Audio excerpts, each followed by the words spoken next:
Ladies and gentlemen, my name is Indra Overland. I'm the head of the energy program here at NUPI, and it is my pleasure to welcome you to this seminar on Iran. Iran, a very hot topic, Iran, which is at a crossroads today, and Iran where things may be happening in its relations with the world, but which may also affect Iran internally and the broader regional picture in the Middle East, and also energy markets in the even broader region.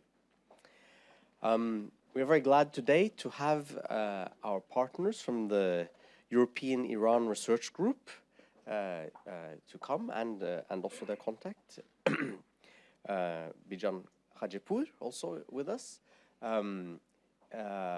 to shed some light on different aspects of what is happening in Iran at the moment, and where this may go to during the very exciting period that we are entering right now. The seminar has 3 sessions. The first one will talk about the nuclear deal, and then on the implications for domestic politics in Iran. Then and this will be Dina Esfandiary first speaking, and then Rouzbeh Parsi from the European Iran Research Group. And then in the second session, the 2 same speakers will be discussing the regional ramifications of the ongoing negotiations. Then we will have at 3 o'clock, we will have a short coffee break. And then finally, we will have the most important session, since I'm the head of the energy program, which is about Iran's economy and the energy markets. And here, Bijan will speak, and Roman Vakulchuk from NUPI will speak. And he was originally from Kazakhstan, is very familiar with Central Asia, Caspian, the post-Soviet area. Will be looking at Iran from the north, from the perspective of the post-Soviet area. So we'll have 2 short presentations at a time, so 2 short presentations per session, and then ample time for discussions and questions, and we very much welcome your responses and input and questions from the audience after each of the 2, or after every 2 presentations. Okay, first of all, it's Dina Esfandiary.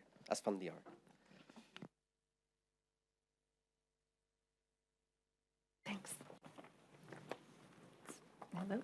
Yep, it works. Excellent. All right, so I'll talk to you briefly about the status of the nuclear negotiations at the moment, and what my analysis of the interim deal is. Not the interim deal, but also the political framework agreement that was signed at the end of March, and then I'll be happy to take your questions on it. So to begin with, the political agreement that was signed, actually the deadline was the end of March, but it was signed early April, because in true Iranian fashion, we shouldn't do it just before the deadline, we have to do it just after the deadline. In my view, the political framework agreement was much better than originally anticipated. There was much more covered by the agreement than I certainly anticipated.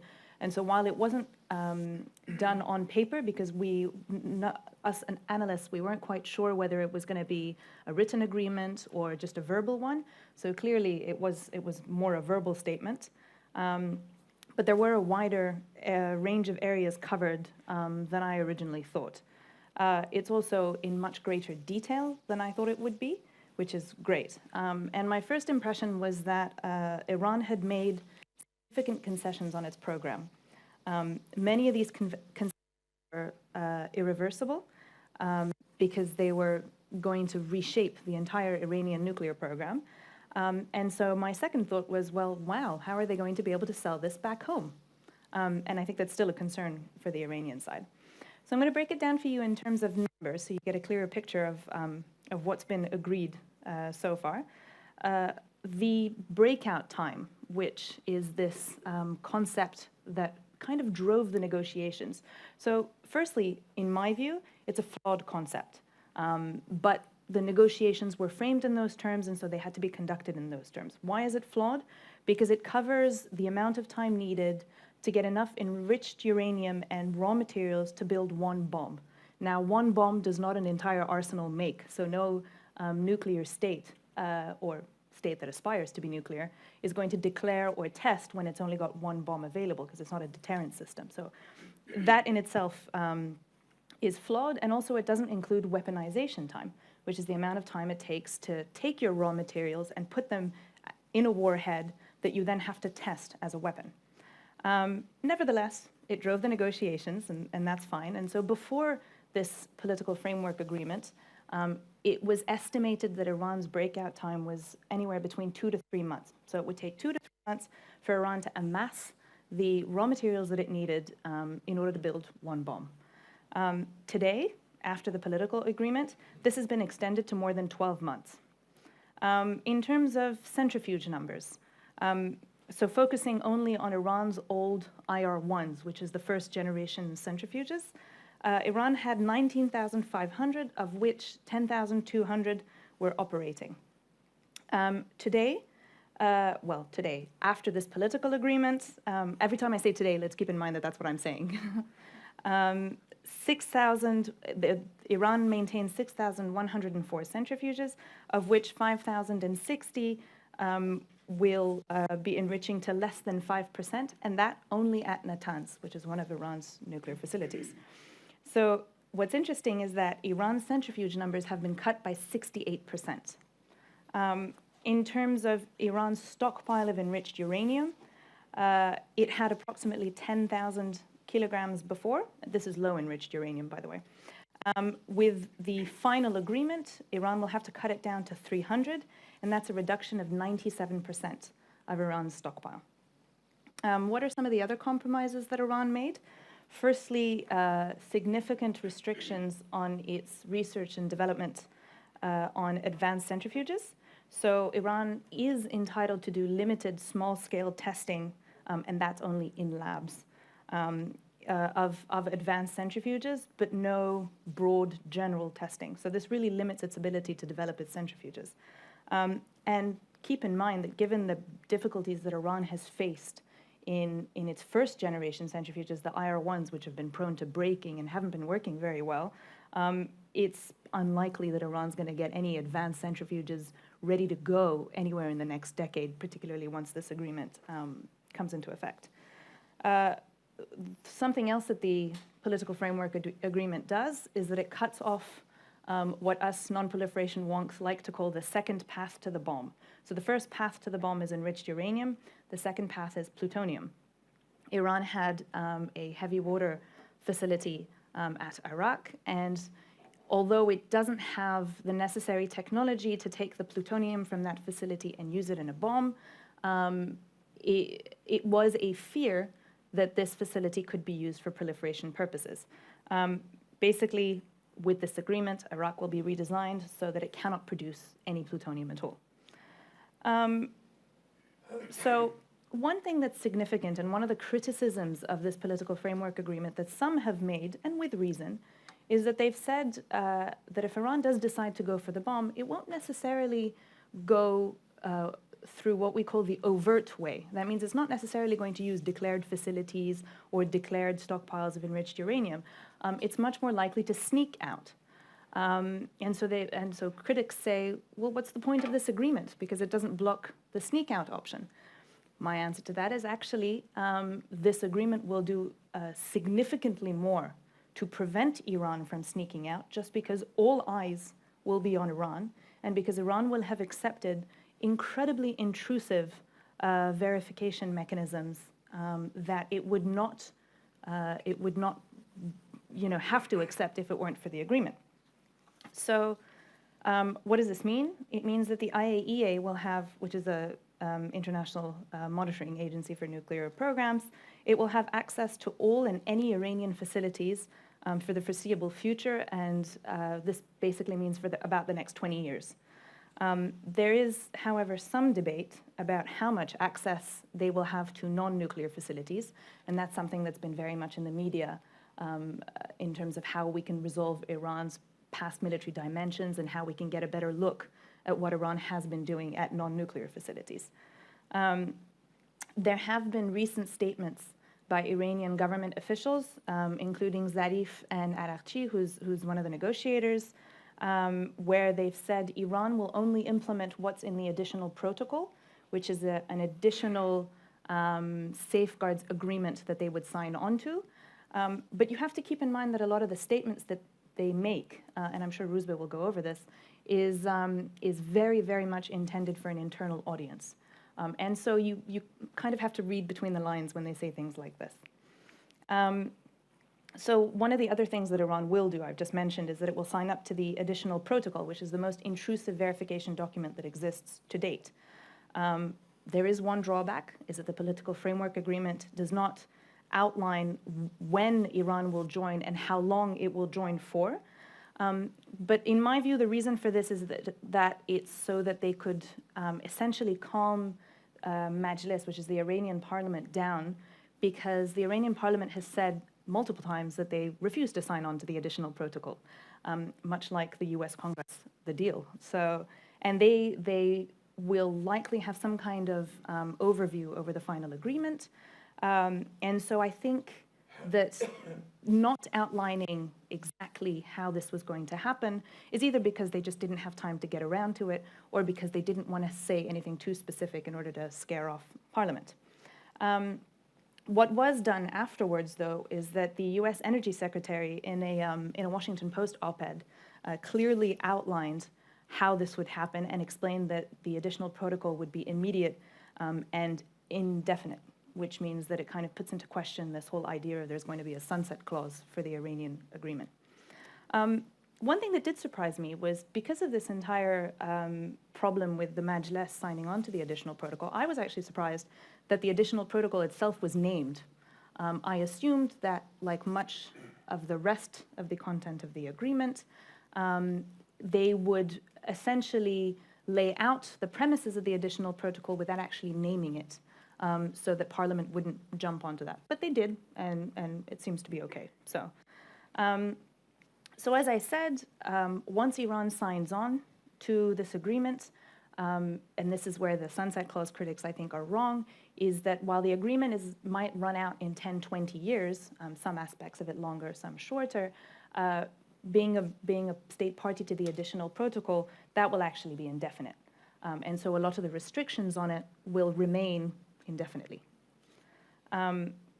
Finally, the enrichment that Iran will be allowed to conduct will be limited to one facility, to Natanz. This means that it will be much easier to detect any diversion of materials or any activity that Iran might want to do by taking materials from Natanz and taking it to a secret undeclared underground facility, which might or might not exist. But there are still some issues that remain. Firstly is one that I alluded to earlier, this, what we call the PMDs, the past military dimensions of Iran's nuclear program. Some critics claim that through this agreement, Iran will be effectively off the hook because there hasn't been much mention of Iran's past military activities. But if you tag this on to a deal and you say there must be some kind of agreement on the PMDs before we sign a deal with Iran, then it's unlikely that there'll be a deal. And you have to see this from Iran's perspective. Iran faces a real catch-22 on this issue. If it comes clean, like everybody wants it to, then it risks facing significant amounts of criticism from the West. And at some point, some rolling back, given how hardline some Westerners, and particularly some members of Congress are, some rolling back of what's been agreed to in a deal. If it doesn't come clean, then it's the bad guy that didn't come clean on its past military dimensions. So Iran's never going to be able to win on this, certainly not publicly. But a deal will force Iran to collaborate with the IAEA and give them access to all facilities, which gives the IAEA more chances of finding a solution to this issue. In fact, I think it was just yesterday, the Director General of the IAEA, Amano, came out and said, if the deal is implemented correctly, then essentially the PMD issue is not an issue. We'll resolve it, so rest assured, which is a notable statement. The second outstanding issue is on sanctions relief. So I would actually argue that this might be the biggest impediment to a deal, because there's a great deal of disagreement over the timeline and the scope of the sanctions relief that Iran will get as a result of this deal. What is vital is for this to be outlined in as much detail as possible, because this is the positive incentive that Iran is going to get that will ensure that it complies, and it wants to comply with the agreement. Because you can't use just sticks, you have to be able to use carrots as well. Iran wants the relief up front, and some provisions, or allegedly, because of course we don't know exactly what's in this supposed framework agreement other than what the US has said, some provisions have been agreed. It's been agreed that Iran will get some sanctions relief once it complies with its obligations. So then the obligations will have to be laid out quite accurately. There's been also some debate about this idea of the snapback provision. So the idea is that this has been agreed on, I think it was also just last week, or they reportedly agreed on within the P5+1, that snapback provision and the process would have to go through a certain predetermined process, which involves reporting the violation, referral of the violation to a dispute resolution panel, which actually includes Iran, and then referring the result of that panel to the UN Security Council, which would then enable the sanctions to come back on immediately if Iran is found in breach of the deal. So again, there's been some criticism as to why Iran should be part of this dispute resolution mechanism. And I read a very interesting counter criticism to the criticism, which basically said that, well, you can't really have a court case without the accused present. And so this is the same idea. And then one recent, relatively unimportant outstanding issue, but one that got a lot of media traction, was Iran's current stockpile of low-enriched uranium. So in its latest report, the IAEA reported on an increase in the size of Iran's LEU stockpile despite the interim agreement. And this really led on to a massive media frenzy. I think it was the New York Times that wrote the first article. And then, of course, everybody else picked up on it immediately after. But it's really important to highlight that this actually isn't, it's a bit of a red herring. It's not really an issue. Why is that? Because firstly, there was bound to be a little bit of an increase because of the conversion of Iran's 20% low-enriched uranium down to 5% low-enriched uranium. So that obviously increased the amount of the 5% enriched uranium that Iran had. So that was the first thing. Secondly, converting it into oxide, which is this form that basically takes it out of being a proliferation concern because it can no longer be used as weapons material. Iran was a bit slow at converting it because it had to figure out the process, and there were a couple of technical hiccups along the way, and but most importantly, the conversion, the timeline for the conversion wasn't necessarily stipulated in the interim agreement.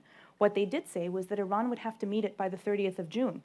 And this is what US officials have come out and said. They said, well, to us, whether on the 15th of May or on the 12th of June, there have been ups and downs in the conversion rate, it doesn't matter, as long as by the 30th of June, they've done what they've said they're going to do. And keep in mind that in a final agreement, if Iran does not go down to the 300 kilograms it's promised to go down to, well, there'll be no sanctions relief. It's as simple as that. So Iran has an incentive to actually converting it and doing it on time once they agree to a deal. So I think that covers most of the points, and I look forward to your questions. Okay, thank you.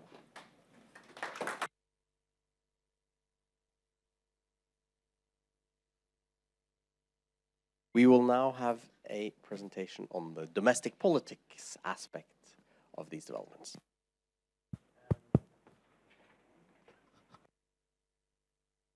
Now it's on. So thank you very much for the invitation. Especially for me living in Sweden and being raised in Sweden, it's interesting always to go to the institutes working on foreign policy. I've been to the Danish one, the Swedish one, and now also the Norwegian one. I'm going to talk a bit about the domestic, so what's going on, in particular with regards to the nuclear negotiations that Dina has already spelled out. I think the first thing we must remind ourselves of is, of course, that Iran has domestic politics, which sometimes is forgotten in the general discussion, especially with regard to the nuclear negotiations, as if everything hinges upon this. At the moment, it does to some degree. It does loom large in Iranian domestic politics. But that has, of course, to do with the fact that there has been progress in the talks, so there is actually something to argue about. Up until a year and a half ago, everything was rather theoretical, since no one was giving anything at the negotiation table, so there wasn't really much happening.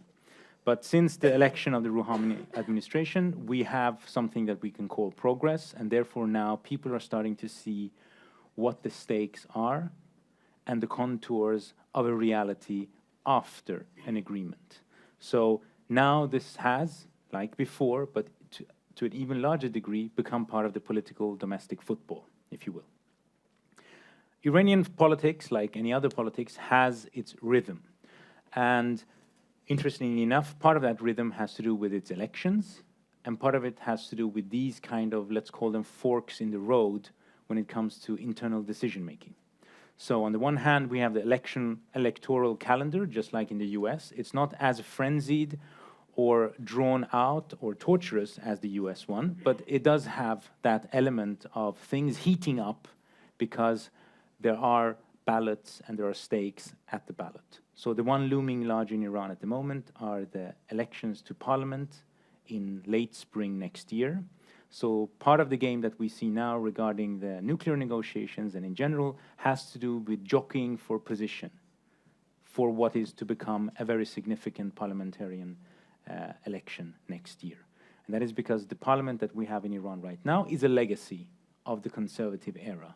Most of the members of parliament today are conservatives in various hues, and in general not particularly friendly to the present government. So we have one of those situations where government belongs to one party, if you will, and most of parliament belongs to the opposition. And you can see that in the way that they're trying constantly to undermine the government. It is a parallel to the US Congress and the Obama administration. So this happens on all levels. This has nothing to do particularly with the nuclear negotiations. They are taking, basically trying to attack the government and pinch it in whatever issue they can find, whether it's the defending the ministers or attacking the ministers in education, any aspect. But of course, in particular, on the nuclear deal. Because if the nuclear deal actually becomes reality, then this is a huge boon for this government, because it was very much part of a central argument for it becoming elected to begin with. What this government went to the elections with was a promise to reboot the Iranian economy. And while it has a lot of domestic problems in terms of the structure of the economy, one of the single most important things it could do in order to try and reboot the economy would be to solve the nuclear issue, because that would open up the world, so to speak, as a market for Iranian goods, particularly oil and gas and so on, but also would allow it to bring in more interested parties and open up the economy and make it more efficient. So in that sense, that was the electoral promise. And what we are seeing now is that if this actually pays off, if there is a deal, then this is a huge political capital that the government can use for other issues, because it has up until now single-handedly, or rather very singularly, concentrated on this issue. So what we're seeing here is this rather, if you will, strange, paradoxical situation where on the nuclear issue there is a lot of progress. This government is holding its own vis-a-vis all its opponents in the domestic scene, but on every other issue it has been taking the back seat. So when it comes to human rights, when it comes to all of these other issues, it's standing back, partly because it's not within its portfolio to influence those things, but partly also because it does not want to spend political capital on anything else until it has resolved this. Because this is the big prize, if you will. Now, if we look at the stakeholders in the political system, we can say that up until now, the reason why the negotiations have been going well is not just because they've found a partner they can actually speak to and with, which would be the Americans primarily, but also because the different groups within the system who otherwise are rather opposed to any kind of rapprochement, especially with the United States, have been rather muted in their criticism. And that has to do with the fact that the supreme leader has on every public occasion, while at times hedging his bets, have in the end come down on the side of the negotiators in the sense of saying that I fully back their effort. So that means that up until now, at least, we can say that whatever the negotiators have been up to, they have had clearance for this from back home, from the highest office. And this means that those who want to undermine the government, because it's a government they don't like, and those who want to undermine the negotiations have had to be rather muted in their efforts in doing so. So if we look at Parliament, for instance, there's been a lot of screaming and shouting, but in terms of practically trying to sabotage the negotiations, they haven't really tried to do that wholeheartedly, also partly because probably there isn't much they can do. Most of the substance of the issue of the nuclear negotiations are not within the purview of Parliament as things stand. So they're on a much higher level, which means that they can have a theater about it, if you will, in Parliament, but they can't really do much about the content. And so in that sense, for the moment at least, things are, all the ducks are in a row, as it were. The big entity that everyone worries about with regards to the negotiations, but also in general with regards to this government's ability to affect its policy, is of course the Revolutionary Guards. The Revolutionary Guards give people this impression of being a monolithic hegemon, almost, controlling the economy, being the most important military outfit, etc., etc. This is a bit of a misconception. This does not mean that they don't have power, but they are much more nuanced and much more, if you will, fragmented entity than what you would think looking just at their logo and the way they'll go about trying to throw their weight around.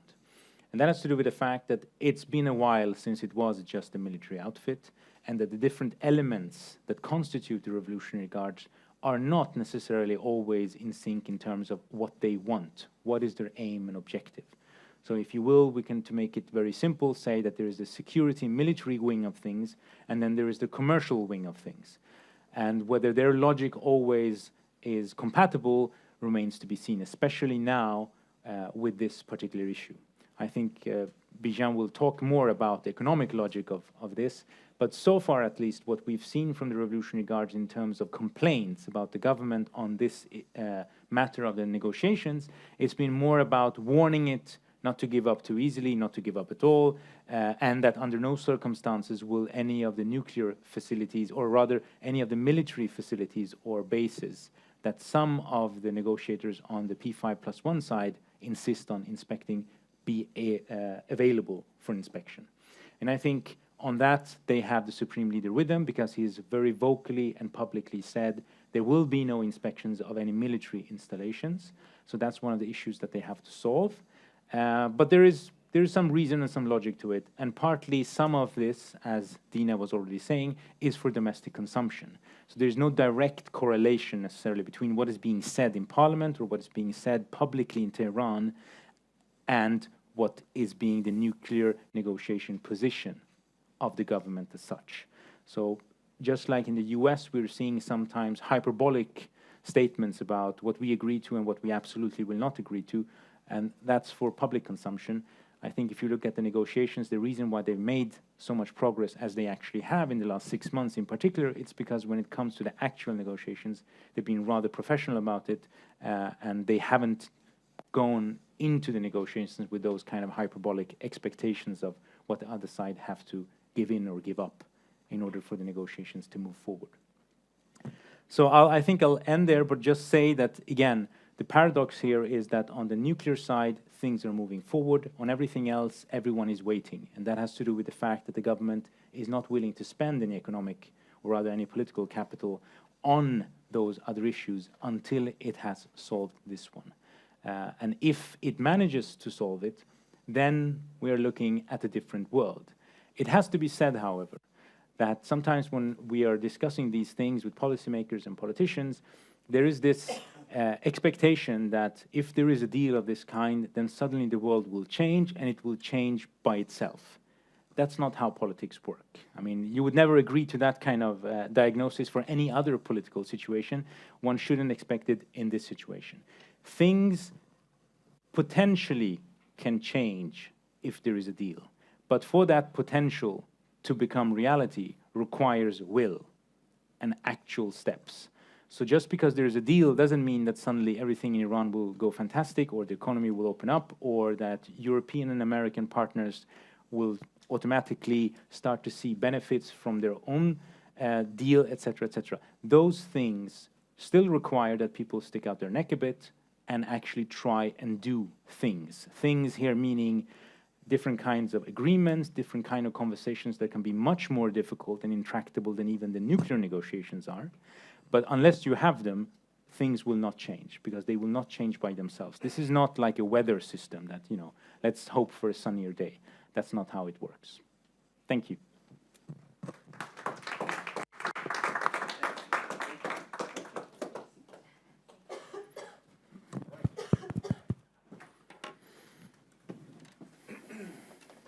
So we have questions already. I had saved up some to fill in some time, but no need. Here's already a question. There's a microphone on its way to you as I speak. And please present yourself before the question. Thank you. My name is Perviz Sulki Kasai. I was a diplomat in this country. My last position was the head of the mission in Sweden and Norway. I defected my embassy, and now I am a Norwegian citizen and a member of the Labour Party, but an international law association, but also I help the opposition. So my question is from the point of view of an opposition against the rosy picture we have in here today. First of all, it is not a matter of making energy for the regime. Then this regime had the strategy of making a bomb. And they wanted to go to the scenario of the North Korea. And everybody knows about that. At the Iranian position in 2002, they have revealed this. This year is the 70th anniversary of the dismantlement of the Hitler plans in this beautiful country. And the resistance did it. So let's be clear that the regime is not going for energy. Their strategy at the time of Khomeini was to make an atomic bomb. Let's be clear about it.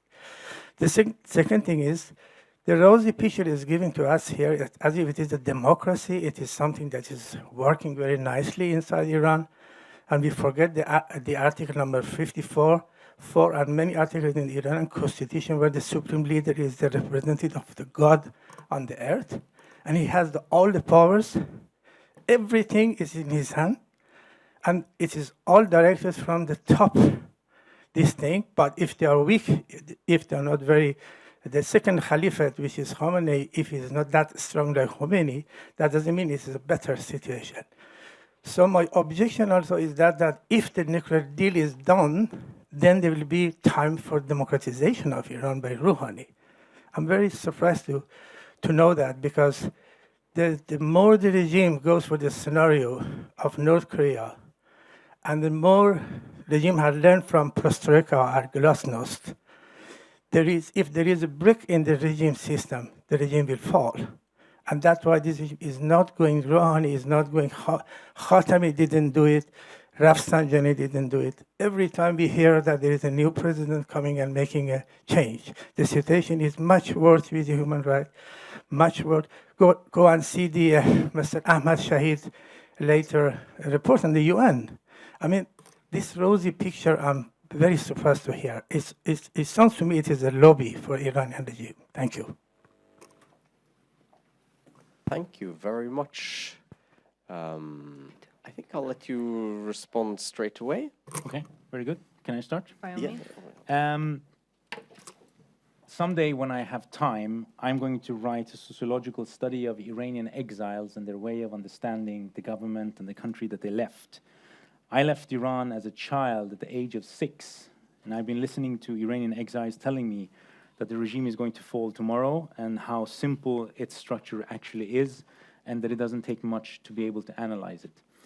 I come from general humanities, which means I don't think anything is simple by definition. And I think everything has a history and a sociology, and then it requires analysis, and that nothing remains the same over years and over time, because humans change and institutions change. And so when I listened to you, I realized obviously that you were in a different room than I was in. And if nothing else, it tells us something about the anthropological lack of people understanding each other when they speak. I did not say Iran was a democracy. I did not say things were going to become rosy. I did point out that the situation when it comes to human rights and other issues have actually become worse. But I also pointed out that it's not really in the purview of the government, but in the purview of the judiciary, which is, if you know the Iranian constitution, is controlled and appointed by the supreme leader and no one else. And this is nothing new for this government. Every government that Iran has had since the revolution, the judiciary, when it wanted to, because it is more conservative, has tried to undermine it by using the human rights card, if you will, or rather the lack of human rights. All of that being said and done, the thing is this. Iran does not have the kind of autocratic system that it had during the Shah. This system is much more oligarchical, which means that it is much more complicated than just one simple man running the whole show. The Iranian supreme leader is supreme in the sense that he is the last call. He is not all-powerful, and he doesn't decide everything on his own. I don't see any evidence for that, because if you look at how the system is built and the structures and the power circles, you can see that there are very different views and understandings of different issues, that they've had power struggles, that they have arguments, that they don't agree, they fight among themselves, they bicker. All of those things that you would otherwise perfectly naturally associate with anything that looks like politics, rather than, shall we say, a soap opera or a James Bond movie with one guy sitting with a cat in his lap deciding everything on his own. And I think if you look at the way the nuclear issue has been handled, and if you look at domestic politics and how much infighting there has been, and the fact that why do we know so much about all of this infighting? Because they have newspapers. Every group and his mother and brother has a newspaper in Iran. They might not necessarily be very good in journalistic senses, but they're good in that they're using whatever scraps of information that they have found or invented to attack each other. And that kind of gossipy scene allows us to know much more than we otherwise would if it had been anything remotely like North Korea. The reason why we have less, if you will, ridiculous news stories about Iran, unlike, say, North Korea, where we have strange news coming out of the country, no one can confirm it, but everyone believes it until it turns out to be very ridiculous, is that in Iran we have channels of information. We have people who dare to speak, we have people who dare to write. So in that sense, it's politics. I'm not saying it's good, I'm not saying it's great, but it's politics, and it requires study. And I'll just address the nuclear aspect of your question. So again, no one denies that in the past Iran may have had a military dimension to its program.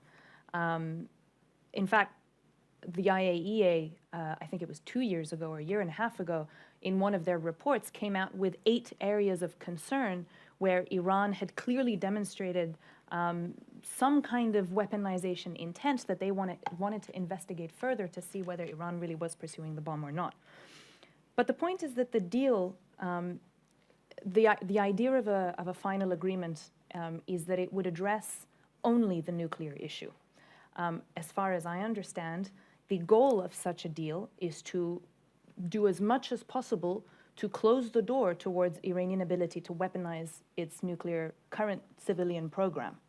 And the deal is the best way that we have to do that. There is no other way to slow Iran's nuclear program down. Dropping bombs on Iran is not going to work. In fact, it's going to unleash even more hell in the Middle East than is currently the case. And personally, I don't see another situation which would enable us to put into place the controls that we would have at our disposal if it weren't for this final agreement, which is why I'm certainly very supportive of it. We have to remember that the deal is not intended to change the Iranian government. It's not intended to change politics in Iran. It's not intended to change Iran's policy in the region.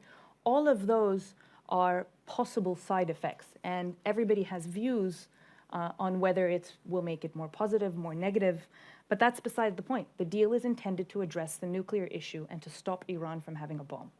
And if that's your goal, it's the best way to achieve it. Excellent, thank you. Next question.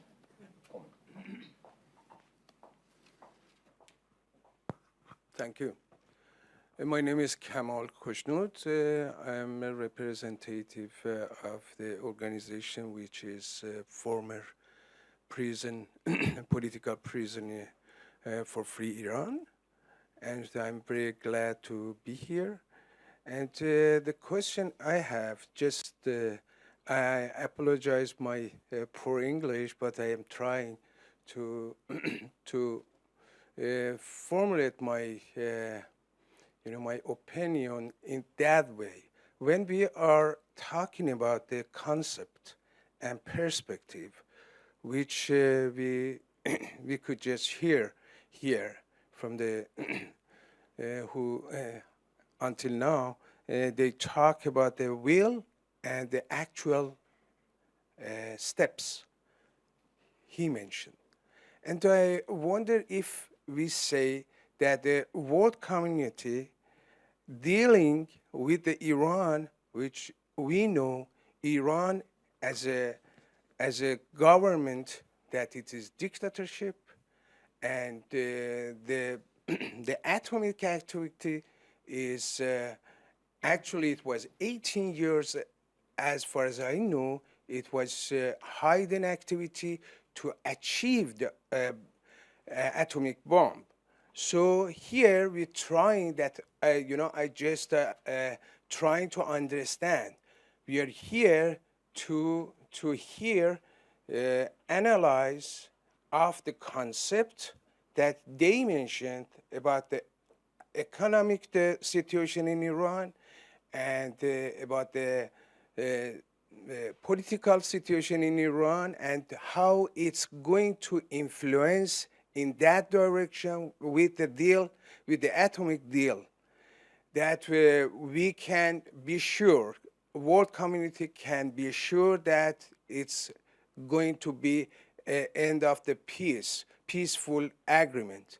But when we're talking about the concept, it's just that side of the political situation, which I am very busy, and human rights. Actually, right now, we have a lot of things that in that direction, which Mr. Kazai mentioned about the Mr. Ahmad Shahir, and the situation in Iran, Nargis Mohammadi, for instance. She is in prison, and we have right now we have political prisoners who they are waiting to be executed, In this situation, we are talking about world community says that this concept should be all together if the situation is going wrong, if the situation is going to that direction, the political situation going to that way. But the question is how we can be sure that it is going to then or end up to the peaceful agreement, or when it's about the economic situation, we are going to hear it. But just I wanted to mention it's more than 85% of population, they are under the poverty line. So it is very interesting to hear that with this concept and perspective, how we can come to the end of the deal. Okay, thank you very much. Maybe would it be okay if we take one more question? We take one more to group things a little bit. And the next question is here. Thank you. I have a question. Now I take from your analysis of the... Pardon? Yes, I'm Torgeir Fjertoft. I'm actually from the Ministry of Foreign Affairs, but I'm currently a visiting research fellow with the Center for Islamic and Middle Eastern Studies at the University of Oslo, and I had the pleasure of visiting Iran a year ago for talks. The way you depict the situation, it very much confirms my own general picture, that Iran is a very complex domestic system where the actual policy will be the compromise between opposing forces. just like in, I hate to make the comparison, but just like the United States. I mean, to me, it's more, the situation in Iran is more and more a mirror image of the situation in the United States. So the question is, how does the negotiations over the nuclear issue and the sanctions affect the domestic political coalitions in Iran and in the United States? And with respect to Iran, the issue is how sanctions work. Now, apparently sanctions work in the sense that, to quote Hillary Clinton, that they increase the costs of non-compliance, and that seems to work. On the other hand, there's another picture that I would like you to comment on, and that is that sanctions also distort the economic incentives in Iran. And my personal impression is that the Revolutionary Guard is actually the most important power center in Iran. And as you said, they are also very, very extensive business interests. And do you have any idea how these business interests would be favorably affected by a relief in sanctions? And to what degree are they actually threatened by them because they have been able to carve out an alternative economy by all sorts of, alternative trade routes and whatnot, substitution economy. That was an issue that was very much, how should I put it, in the focus when I was in Iran. Thank you. You start this time? Sure. I'll take the sanction side, and then maybe you do the internal politics. Excuse me. On the sanction side, yes, there's been a lot of debate about whether sanctions have worked, how they've worked, what the result has been, and I think that the analysis at the end of the day is to say yes, they worked, and no, they didn't. They worked in a couple of ways. So they did increase.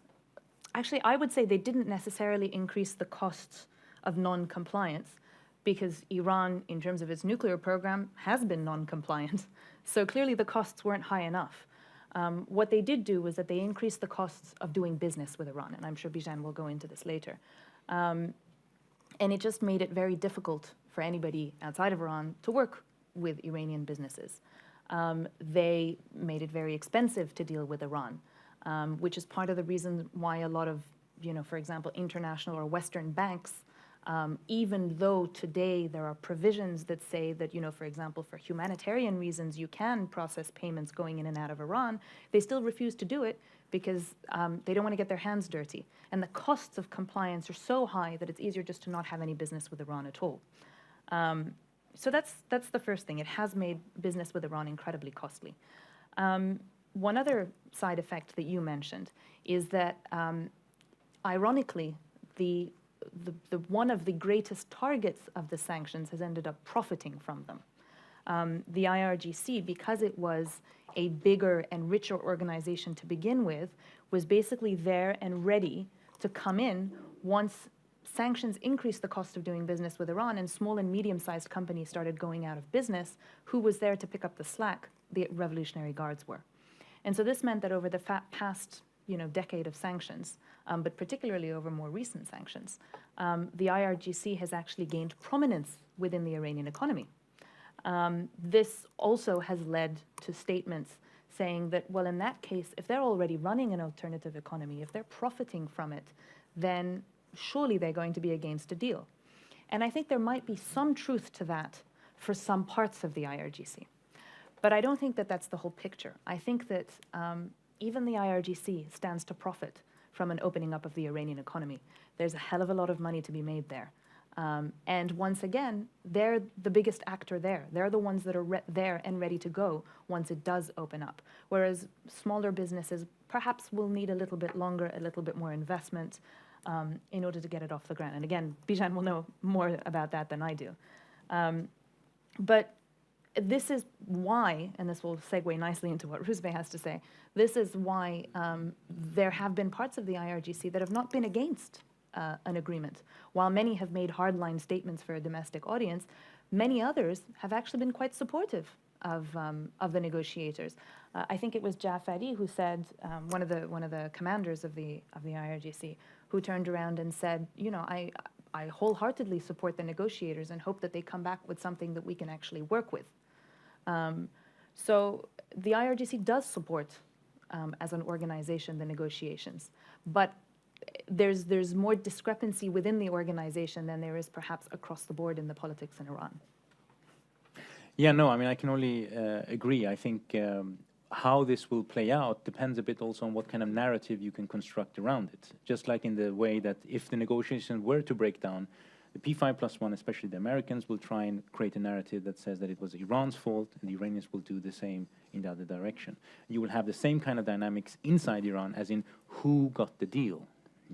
And you can trace this back to when Ahmadinejad was president, and even before him, in that most groups in Iran, no matter how hardline they are, can see the point of reaching an accord on the nuclear issue. It's just that no one wanted to be seen trying. They just want to bring home the prize. They don't want to be seen trying, because it's that moment when you're trying that you open up yourself to criticism. But once you have the deal, no one can take it away from you. So I think in that sense, what we're seeing, some of the jockeying in Tehran right now, also in terms of who they're imprisoning and the executions and all of that, is partly the structural thing of undermining a government, but partly also constantly reminding everyone that we groups who are not part of the negotiations, we still have power. And we will not be rendered powerless by a deal. So after the deal is struck, if it's struck, you still have to deal with us too, literally and metaphorically, and you cannot just ignore us. So it's that's part of the dynamics. Thank you. We don't have any more questions. I have one question for each of you, just for rounding. Sverre?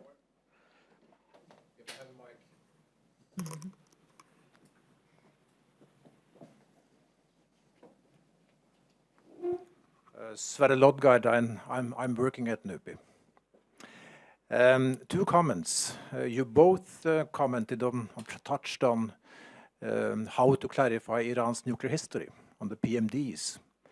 And the most recent news in this respect is an indication that Iran might be willing to accept inspections at military sites. Not any sites, of course, and not on the basis of any allegation. We are talking here about allegations coming from national intelligence provided to the IAEA. So who is going to decide whether an allegation is legitimate so that inspections could take place? And the indication here is that that might be left with the negotiating parties in cooperation with the IAEA. And you might remember that the interim agreement of the autumn of 2013 actually says that when it comes to clarifying Iran's nuclear history, the negotiating parties and the IAEA might cooperate in resolving those issues. That's one comment. A second one has to do with the timing of the lifting of sanctions. And in that respect, the unofficial Iranian fact sheet is more specific than the American and rather interesting. And what it says in short is that there has to be a preparatory phase for the implementation of the commitments. That stands to reason because international actors would also be involved in reference to several actually provisions in the agreement. And when that preparatory phase has been finished, before the implementation, the physical implementation starts, at that point, the sanctions should be lifted. Finally, you didn't raise the question of what would happen if the next US administration walks away from the agreement. And I believe that the Iranians have made up their minds, come to the conclusion that that is a situation they can live with. They can live with that risk. Because imagine that there is an agreement this year and that the sanctions are lifted under Obama's or during Obama's remaining time in the White House. What would the others then do if the next administration walks away, while Iran is living up to its commitments? Then I bet the European Union would continue doing business as usual with Iran. They would not go back to sanctions. That would be against the logic of their own commitment. And of course, the Russians and the Chinese, the Indians, and so on, they would continue doing business as usual. So in that case, the United States would be left alone, and the United States would no longer be in a position to go back to effective secondary sanctions. I mean, the effectiveness of such sanctions would not be what it used to be. So again, I think the Iranians have rightly concluded that this is what's on the cards. How do I know that? How do I know that the European Union would not reinstitute sanctions? Well, of course, I don't know that, but this is my distinct impression. Excellent. Thank you. Can we Go ahead. Yeah. Go ahead. Okay. Very interesting points. I think with regards to the PMD allegations and what Dina also referenced in her introductory presentation, I mean, the fact that they are going to need a panel that decides what is a legitimate complaint when it comes to compliance or the PMD, that's a given. I find it interesting when you read the media narrative on these things as if that would be something innovative or strange. This is how all international deals are done. It's not enough to just sign something. You need to follow up that signature with compliance and practice. And that practice has to be negotiated in the sense of, is it following the letter or the spirit of whatever it was that we signed? So in that sense, this is just, it's common sense. And it's also common sense that everyone who signed is in on the adjudication. Otherwise, it's not really adjudication. So that's, you know, it follows logic, if you will. The fact sheets, I think, were a great detriment to the process. I mean, it's the kind of thing that once, you know, makes you nostalgic for the times of diplomatic discussions in the 19th century where on the outsiders were not party to everything that was happening. I think if you look at this process, it was handled very discreetly up until these fact sheets, which are not fact sheets. I mean, the US fact sheet is the projection of what it would like the end result to be, being projected into the future because we haven't agreed on it yet. Because if we had, it would be in the official statement and not in a fact sheet on a website of the State Department. And if you look at the media narrative and the logic, you could see the Iranians were not interested in having anything that looks like a fact sheet. It was only because American media, believing anything State Department puts is official, started asking the Iranians about it. Fars News comes up with its own fact sheet, and suddenly the fact sheets are deciding the narrative and not the actual negotiations. So I think the fact sheets really just made things much more complicated and weren't really helpful. As for the US administration, I agree with you. I think it's, if you will, it's even clear now that the United States has two distinct foreign policies. One comes from Congress and one comes from the White House. And as long as both of them were trying to sanction Iran, the EU could ignore that there were two different ones, because in effect they were the same. But now when the administration has committed itself to negotiations, you see the distinction between these two foreign policies.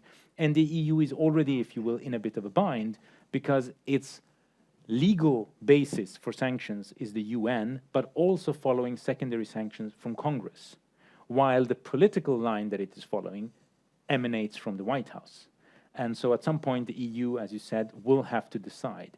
I think for the Iranians and the EU, it doesn't really matter who the next president is, because the difference between now and the deal that has been in existence for a year is that right now you can conjecture all kind of more or less ridiculous alternative solutions to these negotiations. And I stress the word ridiculous. But in a year's time, if we've had a deal, if you want to upend it, you're going to have to come up with something much more realistic and much more concrete as an alternative, because by then we will have had a deal in place for a year and everyone will have seen its dividends and how it works. So then coming and claiming that it's not good enough requires much more homework than what it would require right now.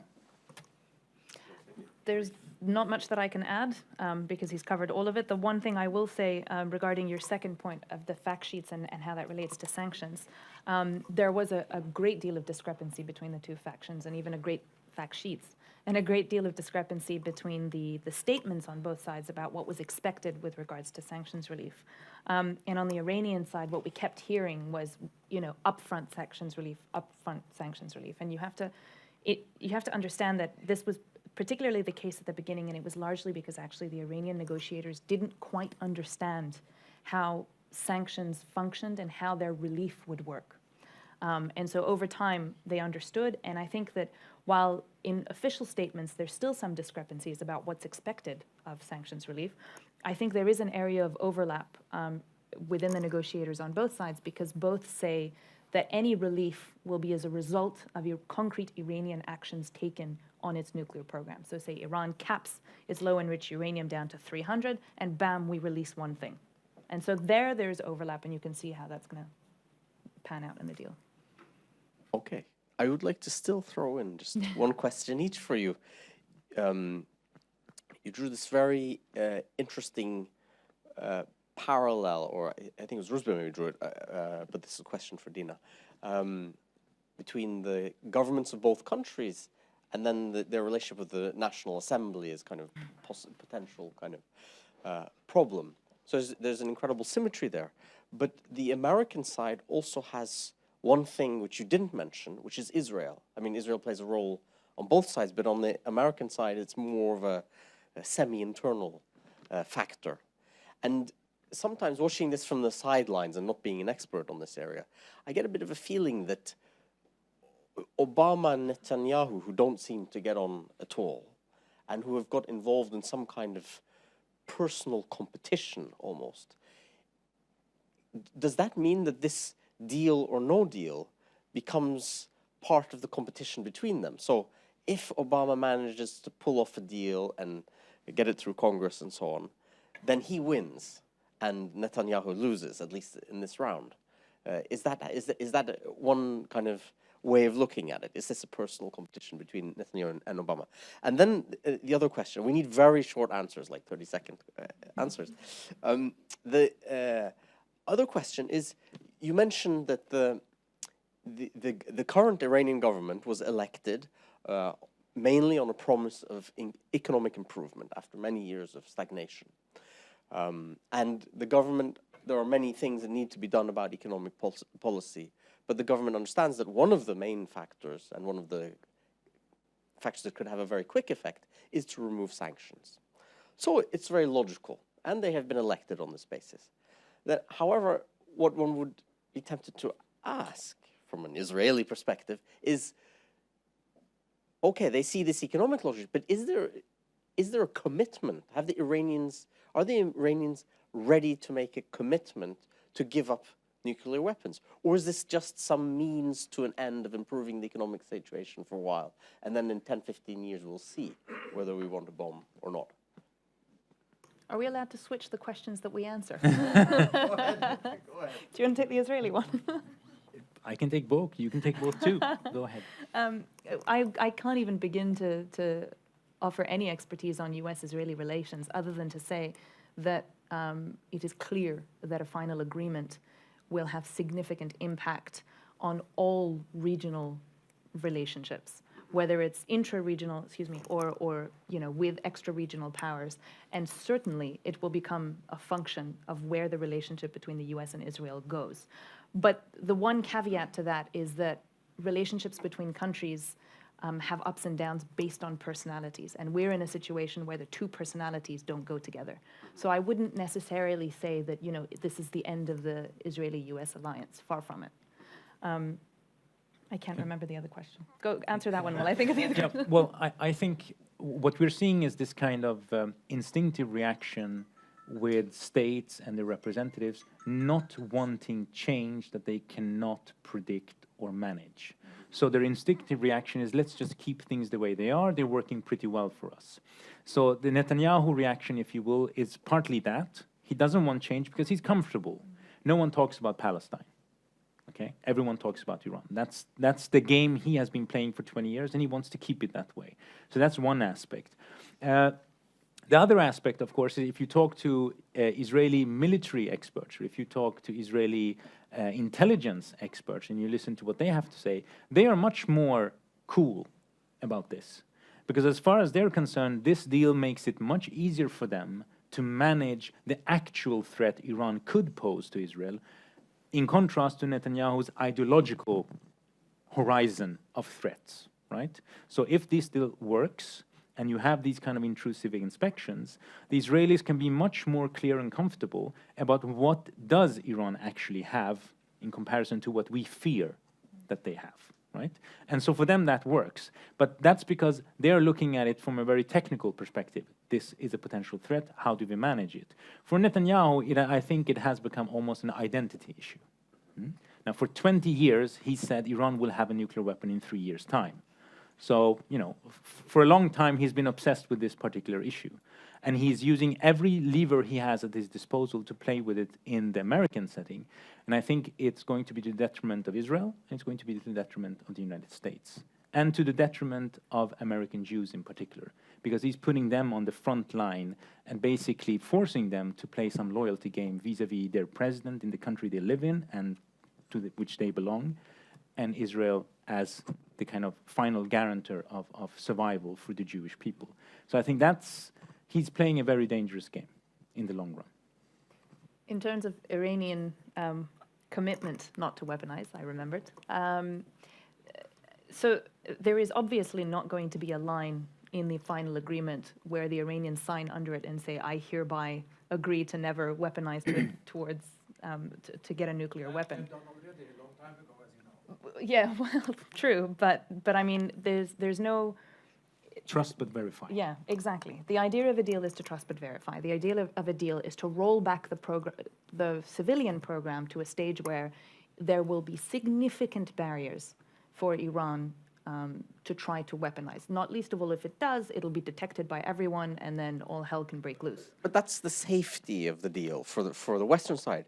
But has anybody in Iran, I guess you could split this into different elites and the population, is anybody willing to say, we don't really need a bomb? Why don't we, you know, we're not going to start loving the Israelis, but let's kind of hate each other, but a little bit less actively, and develop economically and modernize and kind of... But that has been part of the Iranian official rhetoric for decades now. I mean, particularly from the supreme leaders, they've enacted a fatwa. They have openly said that we are not pursuing the bomb. But for me, saying it and then actions are two very different things. So it's very easy to say we're not pursuing a weapon and we've enacted a fatwa against it, which they have done. But then there was the past military dimensions of Iran's program. And so actually, in my view, it's much more important to have a deal where you can verify the commitments that Iran has made by scaling down its program, rather than saying we will not get a nuclear weapon.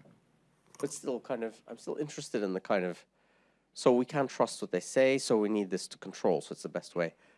But seeing from the inside, knowing Iran as you do, what do the Iranians think? Do they want a nuclear bomb or not? I think... I don't want a nuclear bomb. I think it's a terrible thing to have. Well, I think... But they have seemed to want it, some of them at least. If you look at the rhetoric and the statements, public and private and so on, I think I would wager you that a majority are not interested in a bomb. Those who are interested in international relations and balancing and so on will tell you it's not really worth it in terms of the deterrence that it creates, but also the reaction it generates. And I think if a bomb, having one, had been the focus, I would like to think that they would have been smart enough to have a couple of them by now. I think if you look at the program, you can see that the fact that it goes at a varying speed has as much to do with what the politics of it as it has to do with the technical difficulties of it. So I would say that most likely what they wanted is the kind of hedge their bets by being on that threshold, to have the technical know-how, industrial capacity. If things go very wrong in the region and they're seriously afraid of an American attack, for instance, they would potentially be able to do it rather than just having a blueprint that has no value. But that is not the same thing as actually wanting to have a bomb in and of itself, because it doesn't make much sense. Doesn't mean that there aren't Iranians who think of it as a status symbol, That is fine. But so far, we have not seen any indication that that kind of line of argument in itself has won the day in any kind of significant meeting where they would decide the policy. So we have the bomb as a BMW. Okay, go ahead. No, of course not. I fully agree with what Rouzbeh said. By the way, I'm Bijan Khajipur. I will speak about the economy later. But I think it's important to understand what goes on in the minds of those people who probably would have wanted a nuclear capability, or basically the threshold capability that Rouzbeh was mentioning.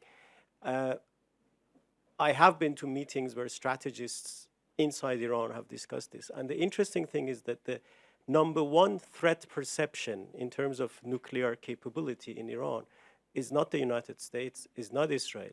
It's a Talibanized Pakistan. And we need to understand that. We need to understand, especially when we start thinking about this region, the power that has to be contained, the potential future power that has to be contained from the Iranian perspective is a Talibanized Pakistan.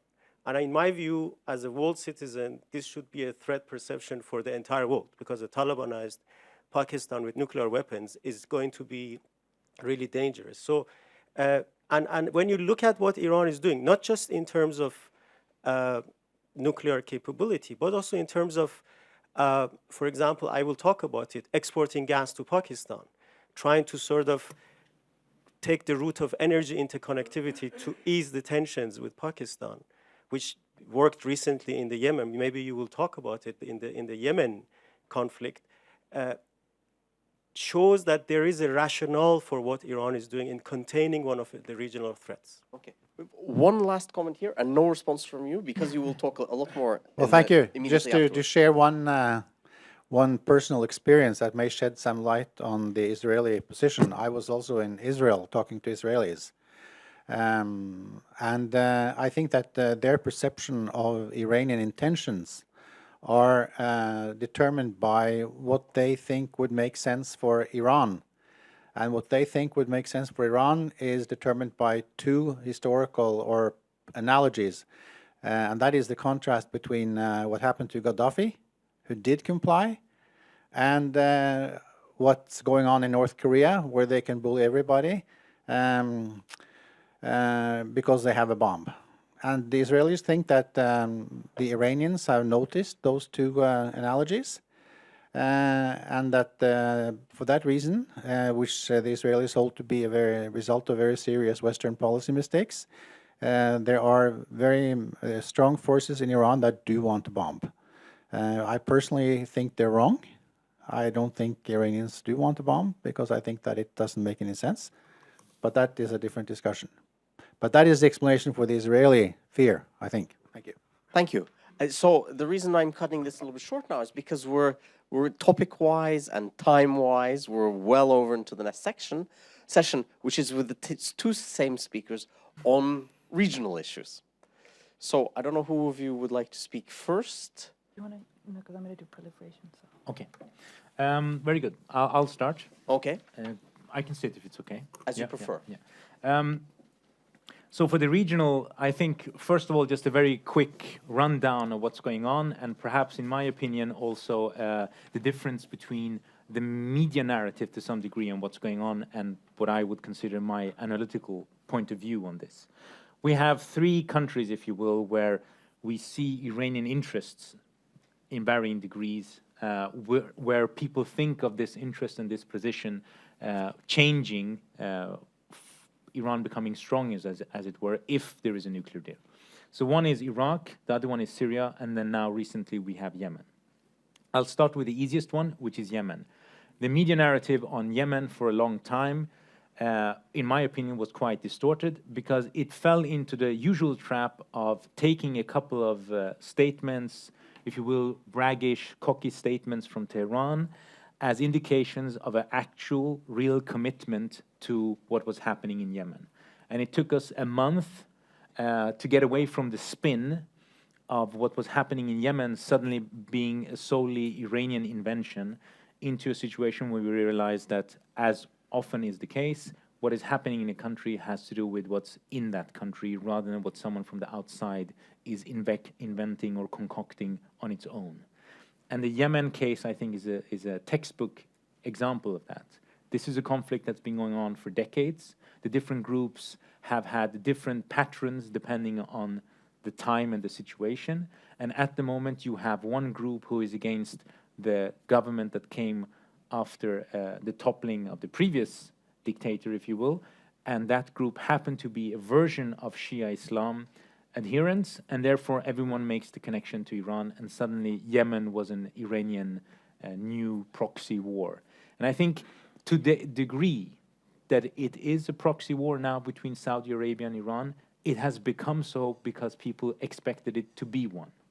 It's one of those cases where it's a self-fulfilling prophecy of people starting to invest because people claim you have a stake in it.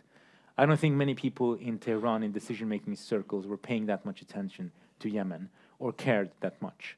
But the more people tell them that you're supposedly already there and caring a lot and sending in whatnot, I think a couple of them actually started caring. And I think that's something to remember sometimes when we're talking about these conflicts. Syria and Iraq is much more complicated. Syria, let's begin with Syria. Syria is important for Iran. It's a conduit to Hezbollah in Lebanon. It's a country Iran has had good relationship with since the revolution, and it's turned out, despite all odds, to be a quite reliable partner. But we have also seen a variation on the Iranian position, where you could say that at the minimum, what they want is a government that is not anti-Iranian. At the maximum, what they're hoping for is that Assad stays in power. What they definitely do not want is a Salafist government that is in any way related to Riyadh. So those are, if you will, the options. There are those in Iran who claim that they are fully committed to Assad as a person. I personally don't buy that. I think in politics, you don't have friends, as they say. You might have allies at points, but you don't have friends. And I think over the years, when things were tricky in Syria, you could see that the Iranians were kind of signaling that they could do without Assad as long as the government in Damascus was one way or another friendly to Tehran as a way of maintaining the conduit to Hezbollah in Lebanon. But at the end of the day, Iran can do without Syria. The country they cannot do without is Iraq. And that's for a number of very straightforward reasons. One, Iraq is the only country that has attacked Iran since World War II. It's the only country since World War II that has occupied Iranian territory at a terrible cost for both countries. It's also the only country neighboring Iran which is unstable, if you will, unstable enough to turn that way again.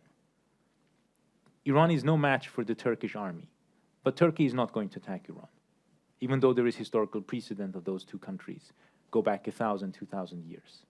But I don't think Iranians are worrying about Turkey as an unstable military power. But Iraq is a country that could attack Iran. So therefore, a relationship with Baghdad is crucial. Secondly, it is now a huge economic investment. Iran has invested a lot in Iraq economically, and it is one of the major partners for Iraq in the reconstruction of the country. It's basically Ankara and Tehran that is both building and buying parts of Iraq. So that's the second reason. And the third reason, of course, is that the Islamic Republic, as a self-appointed bastion of Shia Islam, really only has one other gravitational center to look to, and that is Najaf and Karbala, both situated in Iraq. So from an ideological point of view, Iraq is necessary. From a real point of view, it's necessary. And from an economic point of view, it's definitely worth having a relationship with. So in that sense, Iraq is the one country it will not give up its position in. And that's also the reason why Daesh, ISIS, ISIL, whatever you want to call it, is a problem, not just for us, but also for Iran, because it connects both Syria and Iraq, and there are what would be American or European or Western priorities don't match fully with the Iranian priorities to the same degree, and that's why we have the conundrum that we do have. And finally, there are talks about that why wouldn't Iran be able to talk to us about Syria and so on. I think those talks are probably taking place to some degree, and I think they will take place at a much higher and more intense level once the nuclear deal is there. Doesn't mean that things will solve easily, but I think it's pretty clear by now, and at the high cost of roughly 250,000 Syrian lives, that while Iran is not the solution to Syria, without Iran, probably there won't be a solution to Syria, to the extent that there can be a solution to Syria. And I think that's something that everyone has learned, not paying for it themselves, per usual. But I think it's also important to remember that when politicians in America and in Iran and elsewhere talk about these things, they tend to think about it as if it's a chess game. What they don't seem to realize, others paying the price, is that in this chess game, there are no black and white squares. They're not squarish, they're moving, and the pieces on that chess game are not yours to command. They don't do what you want them to do all the time. And that's why when you're looking at the different groups in Syria and people are saying, we're going to arm this one, we're going to pay that one, we're going to sanction the third one, this is partly a game done in a half-dark room, barely people knowing who is who and where they are and what they're up to. Right. So, given that I work on similar issues, rather than sitting here and say I agree and finishing it off, I thought I would address something a little different, which is to talk for about 5 minutes on this regional proliferation cascade theory that a lot of people have brought up. This is basically quite a long-standing theory, which the fear is that a nuclear agreement will lead to this domino effect. Part of this is sparked by what people in the region, particularly the Gulf states, have said about a possible agreement. Riyadh, for example, has said multiple times, we want anything Iran gets under a final agreement. So what does this mean? What is a regional proliferation cascade? Well, there are kind of two sides to it. One is the spread of civilian nuclear programs across the Middle East. And the second fear is that it would lead to an increase in the number of nuclear weapon states in the region. And keep in mind that this theory has actually gone on for a long time, and it's been largely unchallenged, which is interesting. But, well, this is what I'm about to do. I'm going to challenge it. So, what's interesting is, firstly, it often confuses the cause and the actual result. So by that I mean, would a nuclear agreement with Iran or a nuclear-armed Iran lead to such a cascade? Does the regional spread of civilian nuclear programs count as a cascade, or is it only restricted to the spread of the bomb? And when you take a step back and actually look at the actual technical capabilities of the states in the region, the political and security context, as well as the intentions of potential contenders in the region, it basically confirms that much of this hype is pretty much baseless. Now, firstly, it's important to note that on their own, civilian nuclear programs are not a military threat. Under the NPT, the Non-Proliferation Treaty, member states are allowed to pursue civilian nuclear programs. And in the Middle East, there has been, in the last few years, as many of you know, a growing energy demand. And so countries in the region have been exploring this as a way to offset that demand. But civilian nuclear programs are not easy to develop. Firstly, the US, with its vast resources and advanced know-how, spent 6 years developing a nuclear device. China spent 10 years doing it, and Pakistan spent more than 2 decades doing it. Civilian nuclear programs are also not cheap. Power plants cost between $4 and $10 billion to buy. What's more, the region faces a number of hurdles that they have to overcome. The first one of those is legal. So the whole region, except for Israel, is party to the NPT. This means that they've legally given up the nuclear weapons option. Many of them have signed on to safeguard agreements like the ones that are currently being negotiated with Iran, which means that they are under close IAEA scrutiny, and so any weaponization program would be easily detected. Some states in the region even have 1, 2, 3 agreements with the US, where they essentially give up enrichment, and the UAE is an example of that. So that's the legal hurdle. You then have the political hurdle. Many states in the region, most notably Riyadh and Ankara, are dependent on the West for their security. And this is something that the West is going to leverage in order to stop them from going nuclear. In fact, it's been done in the past. In 1988, the US, when it learned that Riyadh had bought Chinese missiles, it threatened to block the sale of military equipment to Riyadh, and it worked.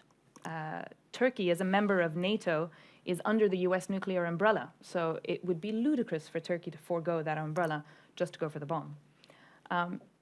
Some have said that Riyadh, for example, would potentially, in fact, this has been in the media a lot, Riyadh would, after investing in Pakistani security over a number of decades, would essentially ask for that deal to be honored by buying a nuclear weapon from Pakistan. The Pakistanis, not only have they denied this, now many would say, well, we're not going to give much credence to their denial, but they have denied it. And part of the reason why it's worth listening to them is because for them, developing their nuclear program was a very, very costly endeavor.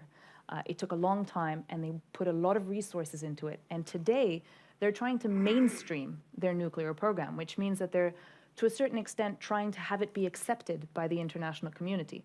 And they lost a great deal of whatever little support they had when the underground network of this proliferator emerged in the 90s called AQ Khan. And so they're still trying to overcome this. They will not just hand over one of their nuclear weapons to Riyadh. And the other political hurdle is for another country, Egypt, which is the only country in the region which has the potential to go down that route because it still has some capability, at the moment is a little bit inward-facing, what with their political problems. The final hurdle worth mentioning, not least of all because in my view it's the most important, is the technical hurdle. Every country in the region lacks the infrastructure and the human capacity to develop a nuclear program on their own. Forget the bomb, we're just talking about a civilian nuclear program right now. Keep in mind that these are complicated and sensitive technologies that are under strict international controls, under international export control regimes, and so it's very difficult to get your hands on this technology.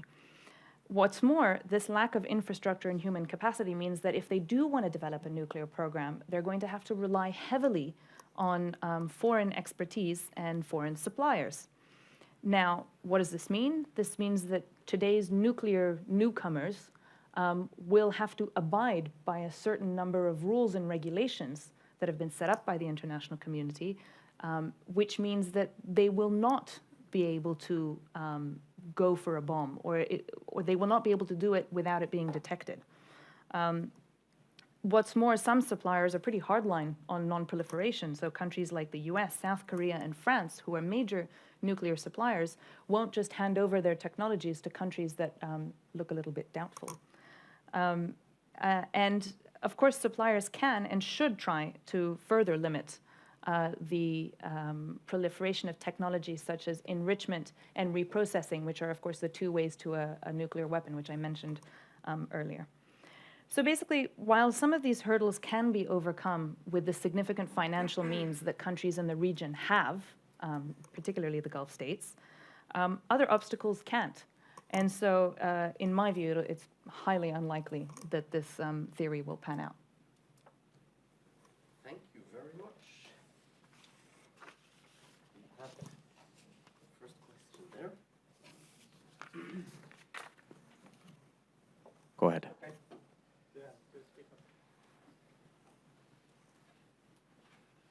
Leave.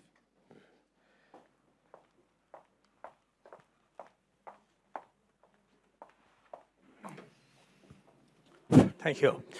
Some concrete question to the panel, because it seems to me that I'm talking to some barrister defending the regime.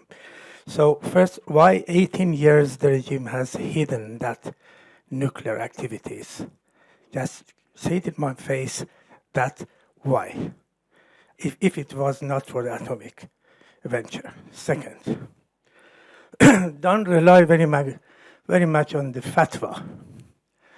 When Khomeini came to power, he declared that caviar was forbidden because it was haram. But they told him a lot of good things about the price that we get from caviar, and he made a counter fatwa. And then you know that in fundamentalist Islam, there is something like taqiyya. You can say something, but you can lie in the interest of the big strategy of the religion. Pastoran, they have been involved in the economy of Iran right from the beginning with Bunyad al-Shahid, Bunyad al-Imam, and other things. So it's not that after the sanctions, madam. The fourth, the mismanagement of Iraq by Maliki as a lackey of the Iran regime has destroyed Iran.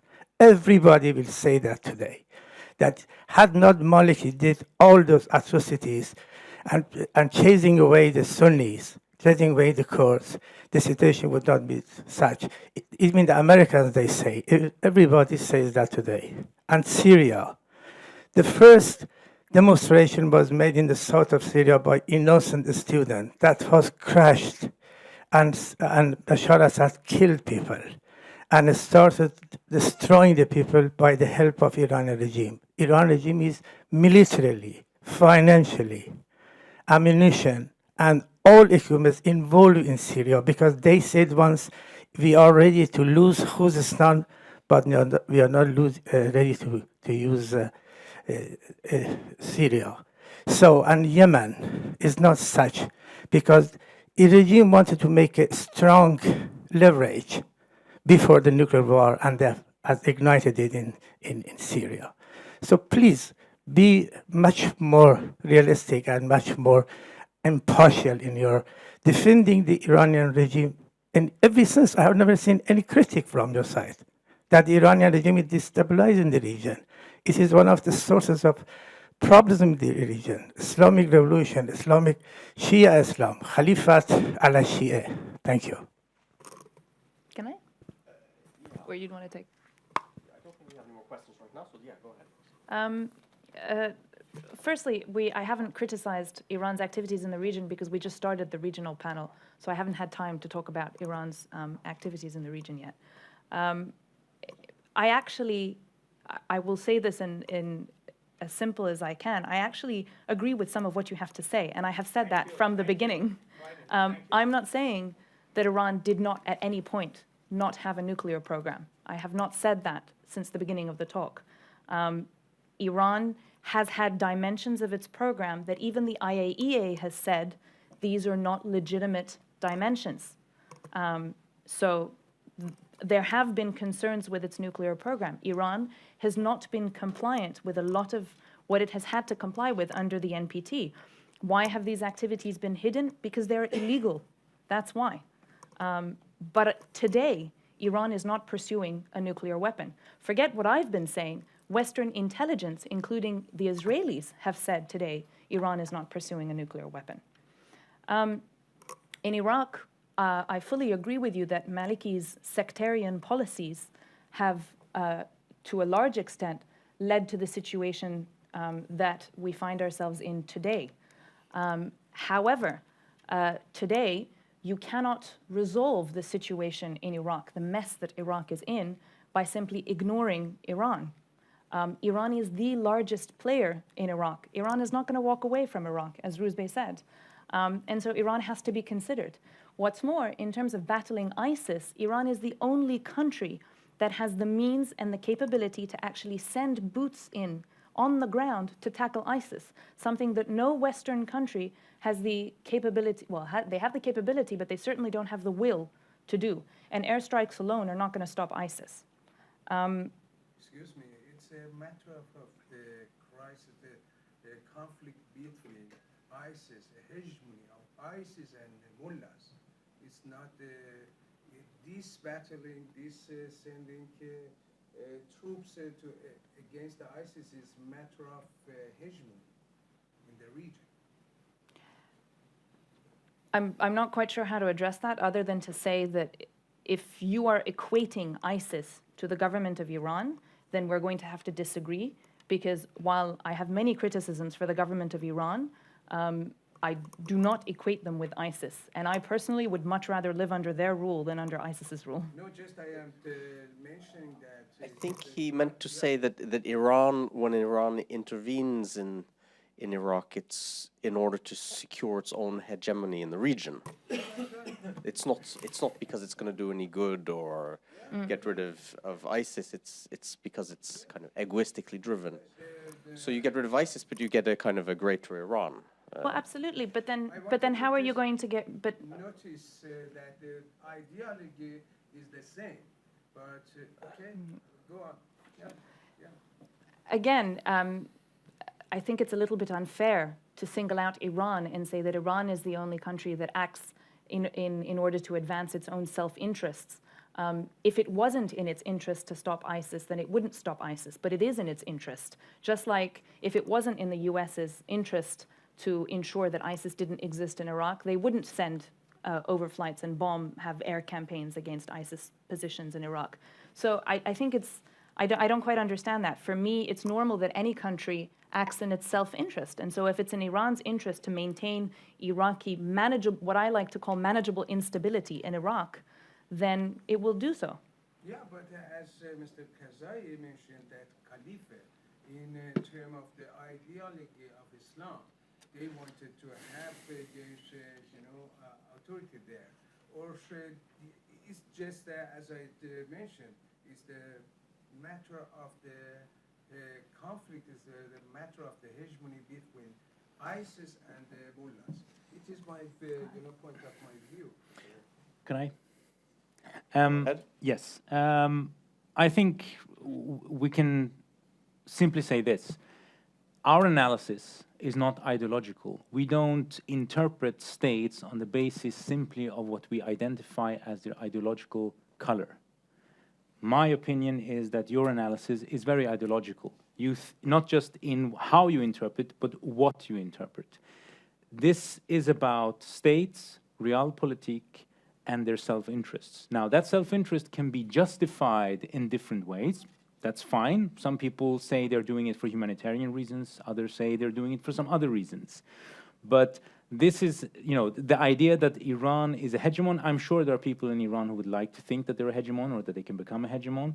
But they share that with a number of other people who dream about stuff when they're sitting in a capital. No, I think the idea that Iran is a particular case that has in its DNA to behave in a certain way and has motivations that go beyond what any other state would have, I would reject that, not because I'm particularly infatuated with the Islamic Republic, but because I don't think states exist solely as ideological products. They wouldn't survive if that's all they were.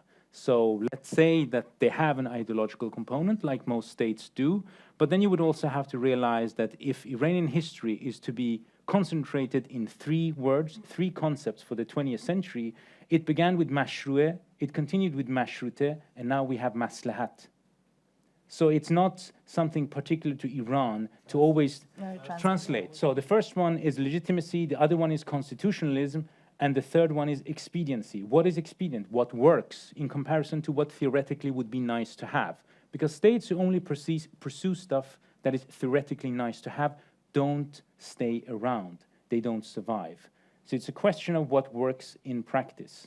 And if you look at the Islamic Republic, it has been willing to compromise on stuff that ideologically would be impossible for it to do, and yet it does.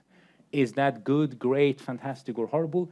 I don't know. That's not the basis of our analysis. This is not a moral Excel sheet where we are trying to count plus and minus. We're trying to analyze their politics. Could I throw in a slightly different question? Because you mentioned, Dina, quite interesting points about Iran's role, why it is inevitable that Iran has interests in Iraq, which is some very strong arguments for that, and why why everybody else needs Iran to play a role now because of the errors that were made by the al-Maliki government and the Americans and so on, which also seems to make sense and is reflected in the fact that the Americans are cooperating with relatively discreetly, the Iranians in Iraq. But so that's all very well. But it would be interesting to know, if you look to the future, if there is a nuclear deal, how will it affect the situation of cooperation or kind of quasi-cooperation with the Iranians in Iraq, and their role in the country. And if there is no deal, how will that affect it? So two scenarios, and for the nuclear deal, and what does this mean for Iraq and Syria and the Iranians and the role they play there? Can I start? The way I've been asked this question a couple times, and the way that I portray it is that basically the nuclear issue has been like a gateway to engagement of Iran. When the nuclear issue goes well, other countries, actors, occasionally try to test the waters by engaging Iran on low-level issues. When the nuclear talks don't go well, then all engagement is off the table. For any further engagement of Iran, there has to be a deal. Why? Because if there is no deal, then this barrier will remain. The nuclear issue will remain, and so it will forever prevent any kind of meaningful engagement of Iran. You will have sporadic engagement, not least of all because, you know, over the course of the last year and a half that the negotiations, or 2 years that the negotiations have been conducted, there's been a certain amount of ease injected into the tensions between the P5+1 states and Iran. And so, again, an issue of personalities, right? They're used to seeing one another, and so talking to one another gradually becomes easier. But that kind of engagement will be very much sporadic and very much issue-specific. Whereas if you have a deal, you will be able to see a situation where you can talk to Iran on numerous issues at the same time, at different levels, and on different issues. Just to add to that, I usually say that Iran and the United States, which are the two actors in a sense that are driving a lot of this now, for a long time you've had a dysfunctional non-relationship. And what a deal could do, and that was as far as the Supreme Leader, for instance, was willing to go, would change that dysfunctional non-relationship into a functional non-relationship, okay? So we keep saying death to America, and we keep being opposed to you everywhere else, but this particular issue, compartmentalized, we solve, because it's to the benefit of both of us. But if you look at one of the speeches he gave roughly 2 months ago, you could see that the Supreme Leader, for the first time in public at least, said, with all the caveats of not trusting the US, and he pointed out, as they don't trust us, with all those caveats, if this deal is done, that does not, in any sense, preclude that we can then continue and talk about other issues. That was the first time in public that he stated that once this is over, and if it goes well, and we actually manage to trust each other that much, then why not talk about other issues? So I think I would, if you will, partly disagree with Dina in that sense, that I think reality will crash in on all of these politicians. If there is no deal, they still have to deal with Syria. Syria is not going to go away just because they didn't manage to cut a nuclear deal, but it will be much easier to deal with Syria if this, which has been the Gordian knot of the relationship, has been solved.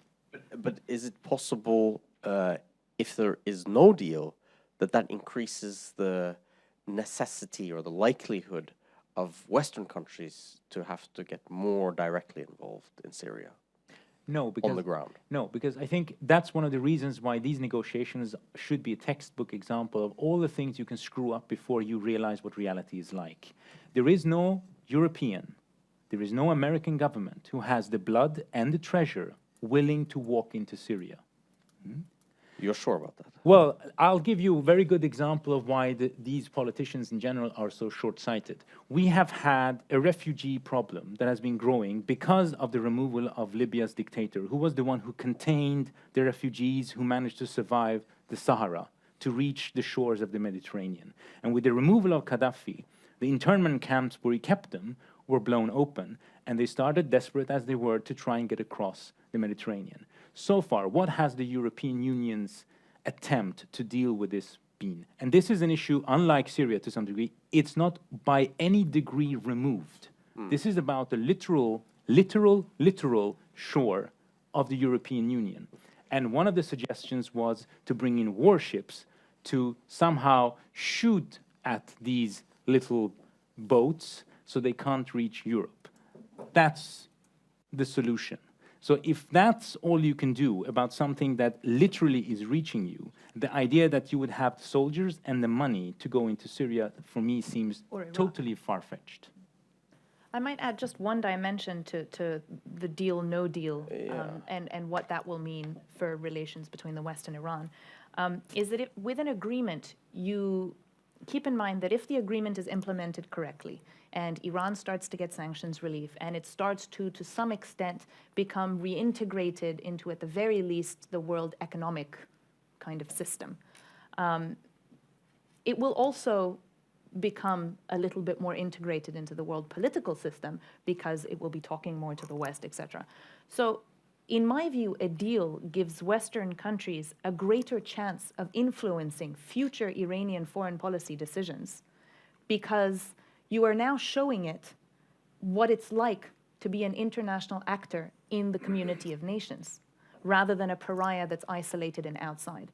You have a much greater chance of talking to it and of influencing it in that way rather than maintaining it at a pariah distance. A taste of the good life. And one could hope maybe with generational changes that things may develop. But it seems to, I wasn't quite convinced by your refugee argument, because I mean, yes, I agree the European Union is very perplexed and has not shown a lot of competence or ability in dealing with that. But we also have a history of Afghanistan, of Iraq, of the first Gulf War, of bombing Libya. Bombing Libya, of course, was very easy, kind of at a distance thing, but of former Yugoslavia. So there is a history of the West sometimes going in on the ground and trying to do things, often not with very successful results. But it doesn't mean that they wouldn't try again in Syria or on a bigger scale again in Iraq at some point, especially depending on what things look like on television, which is also quite important for public opinion and so on. I don't agree with you for the simple reason that if you're looking at what happened in Libya and if you look at what happened in Iraq the first time, in all of those cases, I mean, in Libya, it was simple because you were just supposed to bomb. And in the Iraqi case, it was, I mean, as usual, the spine of the whole operation was American, right? Clearly. And the Americans, insofar that they're willing to do anything as of now, is to bomb stuff, which they're pretty good at. But that doesn't solve the political issues that are generating the dysfunctionalities that you think has a military solution. And I don't see the Europeans willing to go into a quagmire of the size of, say, Syria or Iraq, or, you know, if someone thought of Iran. Because you have to think about the dimensions. The dimensions of going into Syria are totally different than, say, what was happening in Libya. You're not talking about sending in a couple of advisors. That's not going to make any kind of difference. You're talking tens of thousands of soldiers. And Europe does not have the stomach, nor does it have the structure for that kind of maintained military presence outside its immediate neighborhood. But if the you talk to US? people at NATO and elsewhere, they will tell you, you know, they can barely send someone to Ukraine or the border of Ukraine, let alone send them to the Middle East on that kind of mission. Well, Ukraine is different because Russia is the world's second biggest nuclear power, so it's a bit different. And you omitted Afghanistan, where everybody did get together and do something under American leadership. And of course, I didn't mean so much that Europe would deal with Syria or Iraq. It's not very likely, but that U.S. leadership and international coalition. I actually agree with you. I think it's not very likely because, in a sense, because of a path dependency, because we have these prior experiences. I think in the U.S. and in the EU, there's relatively little appetite. But I wouldn't be 100% sure. And I think what happens on television is very important for public opinion. And if there are dramatic events that happen, and which was the basis for Afghanistan, which is a big counterexample to what you're saying, where you have the 9/11 events, that was enough to get people engaged, to send thousands and thousands of soldiers for many years to go and fight, basically. So things, I don't think it's likely either, for the same reasons as you do, but I wouldn't be 100% sure. I'm never 100% sure, but I'm close to it. But what's interesting about this is, it seems to me that nonetheless, if there is no nuclear deal, the West is going to be much more reluctant about cooperation with Iran in Iraq and Syria. So that should give the Iranians, who also have their kind of National Assembly at the back, kind of skeptical about this whole thing, an incentive to actually ratify the deal in order to continue to expand their influence in Iraq and possibly Syria? Well, yes and no, because on the one hand, many Iranians, many hardline Iranians, are adamant that they don't want to have anything to do with the West, and they're convinced that there is no need to cooperate with the West in order to get what they want in Iraq. After all, they've been pretty well positioned in Iraq over, since 2003. So they would argue there's absolutely no need for that. The flip side is, yes, I agree with you that you will need a deal in order for, I would not use the term cooperation because I think that's going to make both parties very, very nervous, but perhaps sustained coordination, behind the channels that is not obvious or public, that is more likely to occur if there is an agreement, absolutely. Right, let me check. Do we nobody? Right, we're right on time basically. We will have a 10-minute coffee break. Roman, which will. Actually, we have more. We'll convene them at 3:15. We have 20 minutes almost. Yeah, I thought to speed it up a little. Okay, yes, as you wish. Yes. Okay, and the coffee break will be. Will be in that room on the left side of the corridor. Which is in this direction. So if you go out that way or that way, but that way, there'll be coffee and something sweet. So we'll come back at 3:15.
So, Bijan?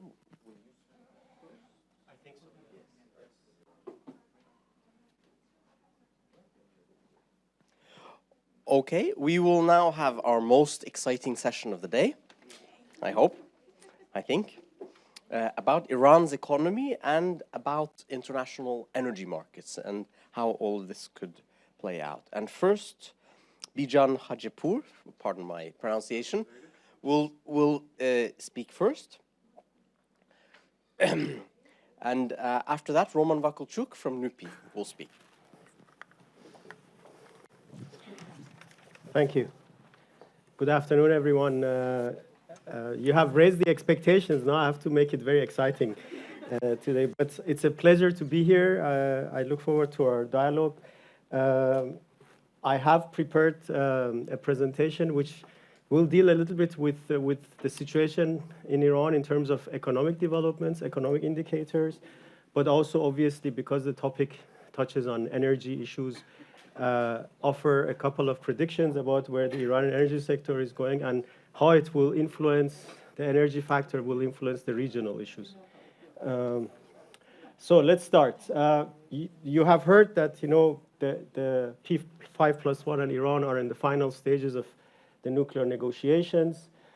In my view, the common denominator in Iran, and we heard a little bit about the domestic dynamics, is that all the key factions want an end to the nuclear impasse and also a lifting of the sanctions to improve the economic conditions and move forward. There is a lot of disagreement on other issues such as Iran-US relations, even domestic liberalization, and so on.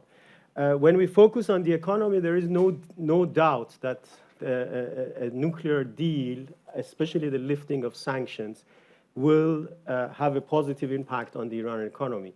But I agree with Rouzbeh that it's not the single element. There are lots of other elements. I will introduce some of those elements that have an impact on the Iranian economy, and we need to take those factors into account as well.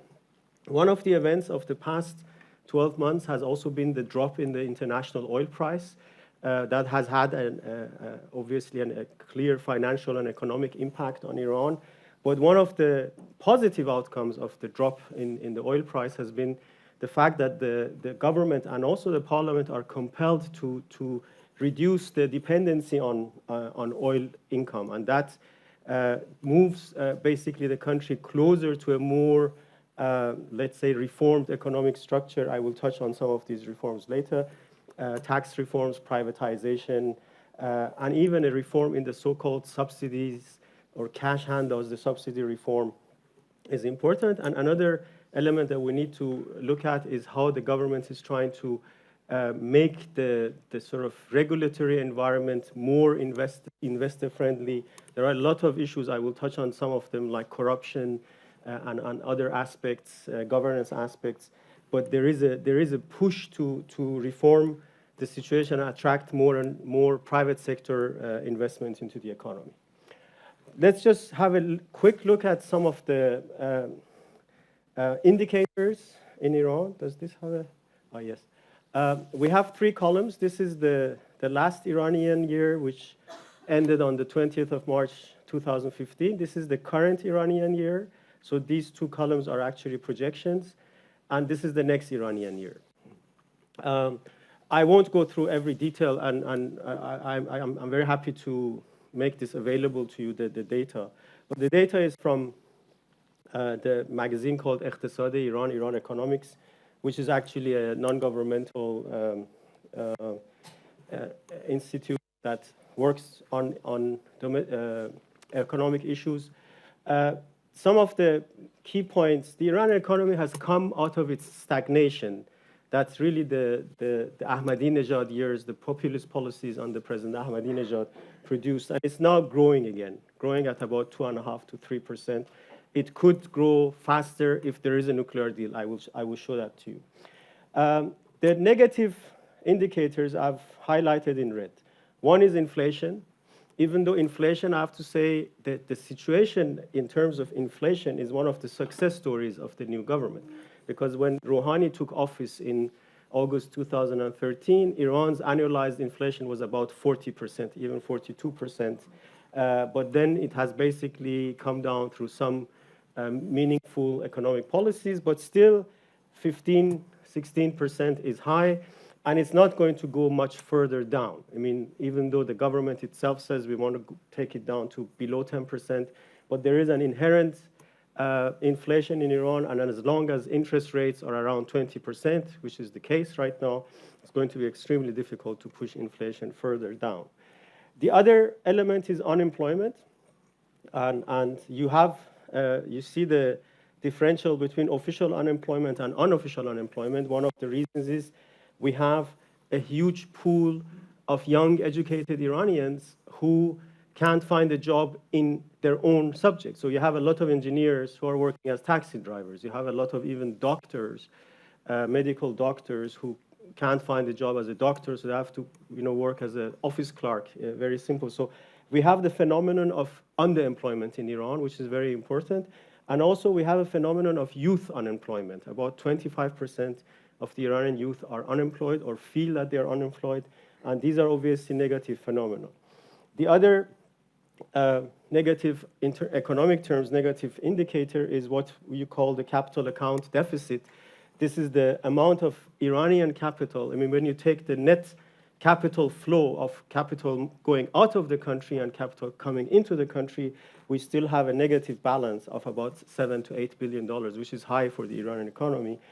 Rouhani, one of Rouhani's economic goals has been to reverse this, and obviously the nuclear deal could help in this matter. The one positive element in the Iranian economic performance is that this economy is actually producing a trade surplus. You would think that because of the nuclear, because of the sanctions or nuclear-related sanctions and other issues, that there would be a trade deficit.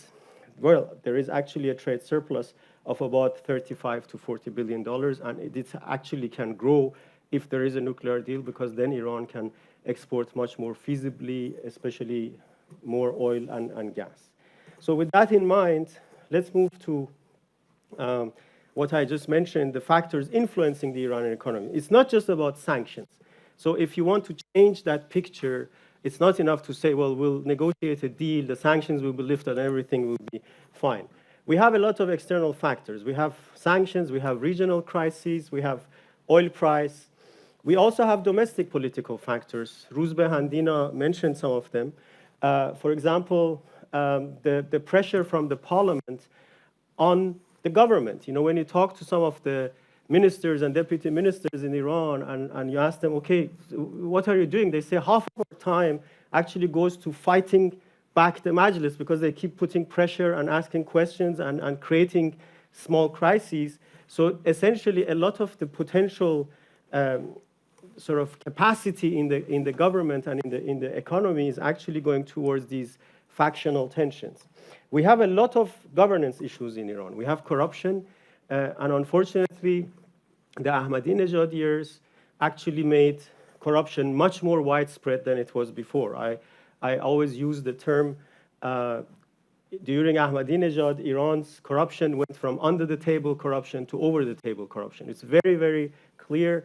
Two of the former vice presidents, the first vice president, and just 2 days ago, the vice president on executive matters are now in prison, charged with corruption cases, and I think more will follow. The Ahmadinejad years produced, a huge and damaged the already weak governance structures further. We have weak legal frameworks. We have a lack of competitive environment. In the earlier session, we talked about the Revolutionary Guards, their economic role. They obviously distort, and not just the Revolutionary Guards. There are a number of other semi-state institutions, foundations, and so on that have a negative impact on the economy. We have the issue of government policies. Economic and trade policies are weak. We have a situation where you have one day the importation of something is allowed, the next day it's not allowed, or vice versa. The exportation licenses change a lot, fluctuate a lot. Even in the new government, there are a lot of weaknesses. And obviously in the areas of social and cultural policies, you can't reform the economy without really reforming and liberalizing the cultural space. And these are all the weaknesses we have. And foreign policy, you see how foreign policy, especially right now, the regional situation has impacted the Iranian economic performance. And obviously, and when we think about how the Iranian economy will develop in the next few years, we can't just focus on this one element, because all of these elements will have to come together to push Iran towards a much more meaningful economic performance, and also a performance that it actually needs to generate the jobs, generate the type of economic environment that it actually needs. Now, when we think about the nuclear deal, there are two possible scenarios. I mean, you can always think of other scenarios, but these are the two scenarios that will translate into a change in terms of economic performance and also energy sector performance. The optimistic scenario is that the parties will sign a nuclear deal this summer, not necessarily by the end of June, but maybe in the next couple of months. If that happens, there will be a comprehensive plan of actions, and as Dina explained, there will be trigger mechanisms for the lifting of sanctions. So I believe the lifting of sanctions will take probably up to 2 years. So it's not a sort of sudden change. It's the psychological boost will come very quickly, but the practical elements to impact trade, investments, economic development will come over 2 years. So the impact will have to be observed over at least 2-3 years, and I will do so with some of the developments. The pessimistic scenario, obviously the most pessimistic scenario is there is no deal, they fall out, and they go back to escalate again. I believe that won't happen. I think even if there is no deal, the two sides have enough incentives to say, okay, we can't agree on a comprehensive action, but let's at least freeze where we are and not escalate again, because escalation is not going to be in anyone's interest, which would mean that we will be where we are now, but Iran will say, and this was in a way touched upon in the earlier session as well, the Iranians will say, well, we have delivered, especially if it fails because the US Congress rejects it.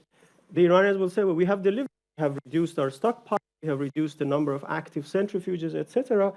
And then there would be people in the European Union and in other countries who will say, well, Iran is right, and let's not escalate, let's de-escalate. And that would mean that maybe some other EU sanctions and other limitations would be lifted.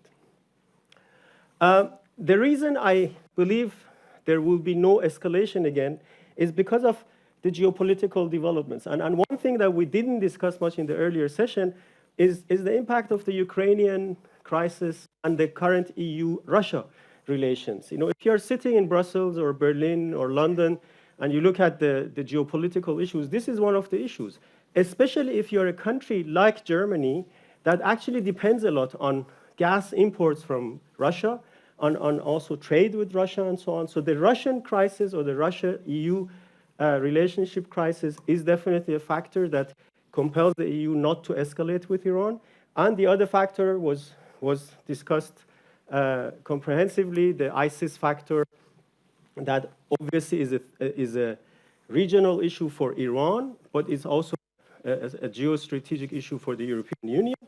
And it's interesting when you are sitting in Europe and looking at these two and say, okay, well, let's find some solutions, let's find some remedies, how we can actually contain these, then somehow Iran could become a solution in both of these, because Iran is the one country that could, in the medium term, replace Russia as not necessarily fully replace, but at least compensate for some of the potential loss in gas imports from Russia. Obviously, Norway can export some more gas to the European Union as well, but Iran is potentially a player, but also in containing ISIL, as was discussed earlier.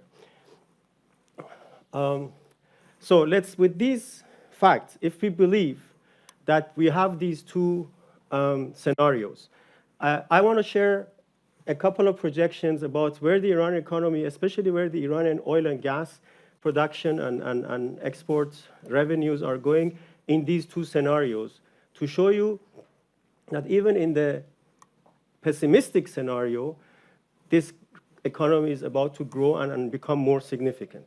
So let's, in terms of oil export revenues, there is a lot of discussion. Just last week, there was the OPEC seminar in Vienna, and the Iranian oil minister there said, as soon as sanctions are lifted, within a couple of months, Iran will add 1 million barrels of oil in production.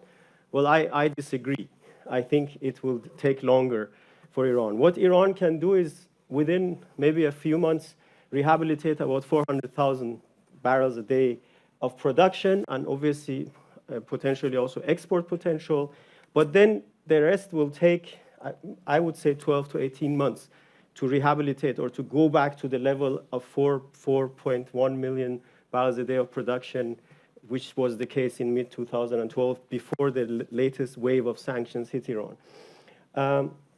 If the current prices persist and some of the sort of unconventional oil production comes down over the next 2 years, potentially Iran could return to its position in terms of production and export by 2017. So when we think about the impact of the Iranian oil production on the international oil market, it's actually negligible. So it's important to understand it's not going to create a shock. There may be a bit of a psychological shock, but not necessarily a practical shock. And how it looks, these are the Iranian oil revenues, export revenues in $1 billion in the past few years. These are always Iranian years, that's why they look like this. But obviously when oil was about $110 and Iran was not under sanctions, it was earning something like $82 billion a year in terms of oil export revenues. It came down because of the sanctions. Then it sort of rehabilitated a little bit. This is now where Rouhani has come in and they can export a little bit more. And then this is how it will look in the future. And scenarios. One is there is a deal, and obviously Iran, some of the exports will be lifted, some of the sanctions will be lifted. Iran can export more and monetize more. But if there is no deal, it's not going to collapse. Iran is going to sort of manage its production and also, depending on the price, get the revenues. You know, for example, just a couple of days ago, Iran and Russia started this so-called oil for goods contract where Iran will export oil to Russia in return for different import items. So there will be outlets. Even if there is no deal, there will be outlets to actually expand the oil production. But the key point is the additional Iranian oil production is not going to disrupt international oil markets. At any day in the international oil market, there is a disruption that will take away a few 100,000 barrels from the market. One day is Nigeria, another day is Libya, another day is sanctions on Russia, and so on. So this is important to understand. Let's move to gas production. Iran's gas production is actually the big story of the past few years, and it will be the main story of the next decade. Iran has increased its gas production capacity over the past few years, thanks to the contracts that it signed in the early 2000s with European companies. And now that sort of impetus that came in has now basically empowered Iranian companies to move forward. And here, with or without the deal, Iran's gas production will increase. If there is a deal, it will increase at a much faster pace because some of the technology will be available, some of the financing will be available, some of the markets will become available. But even without it, it will actually grow, and Iran will become a more important gas player. What Iran does with its gas is the other question. It doesn't necessarily mean that Iran will immediately start exporting gas to Europe or so on. I will come back to that. But it's important that Iran's gas potential will increase. Obviously, with a deal, it will increase at a much faster rate. If this is a good prediction, which I think is relatively solid, by 2018, Iran would have doubled its production capacity compared to 2014. And this is an important event. If you're sitting, especially in Europe, and thinking, okay, who can replace Russia one day if we run into deeper problems with Russia in terms of gas trade. GDP growth, I had a longer list of indicators, but in the interest of time, I will just stay with these. This is how the Iranian GDP looked over the past few years. 2 years in a row, the last 2 years of Ahmadinejad, the economy stagnated. 1 year even up to 6% decline. As I showed you, it has come out of stagnation, and this is how it will look. If there is a deal, it will grow much faster because of different reasons. One, there is obviously much less cost for trade, for general investment, but also we should not underestimate the impact of released Iranian assets on international banks and other factors. But if there is no deal, there will still be growth, but at a sort of low to medium level, 2 to 3%. Obviously, the deal scenario is much more attractive for Iran because Iran genuinely needs growth to create the jobs that this economy needs. So when we try to summarize some of the key impacts of a sanctions relief, say that there is a deal, what happens? Both immediate sort of short-term impact 2016 or medium-term impact the next 3 years. In terms of economy, I just showed you if there is a deal in the short term, there will be momentum, and in the medium term, 5 to 7% annual growth. Imports, initially, there is a huge gap because of the sanctions. There will be a desire to import a lot of things that the economy hasn't been able to import over the past decade. But then over the medium term, it will balance itself out because we should not underestimate the Iranian production capacity. Iran also has generated a lot of capacity, which will sort of fill some of the gaps when it starts interacting with international companies. We talked about oil. I don't see a major impact. Gas, as I said, is the real story. And one thing we have to watch is what will Iran do with its gas? And one thing I can tell you, there is still no strategic decision. They are still trying to figure out, do we export it through pipelines? Do we invest it in value-added activities? Do we invest it in so-called gas-based industries and so on? Non-oil exports, Iran has been growing as a non-oil exporter. In fact, this Iranian year is the first Iranian year where potentially the imports of the country and the non-crude exports, non-crude, not non-oil, because some of the exports are petrochemical and so on, but non-crude exports will probably be on par. That's a very interesting year for Iran because it's basically invested more and more in non-oil exports and investments. Obviously, Iran will need massive investments. In the oil and gas sector alone, they're thinking about $230 billion of investments in the next 5 to 10 years. So you can see there is a huge, huge gap, and that will require a lot of foreign investment. One thing, when we talk about energy and the region, one of the important facts that I want to highlight here is that, in my view, energy and energy interdependency can actually become one of the facilitators in our region to reduce tensions. And to understand what I mean, let me tell you this. With the exception of Iran and Qatar, every single country in our region is actually gas short, including Saudi Arabia. So if you say gas is the better fuel to produce electricity, then none of these countries, with the exception of Iran and Qatar, has enough gas to produce its own electricity. Saudi Arabia is a huge producer of oil.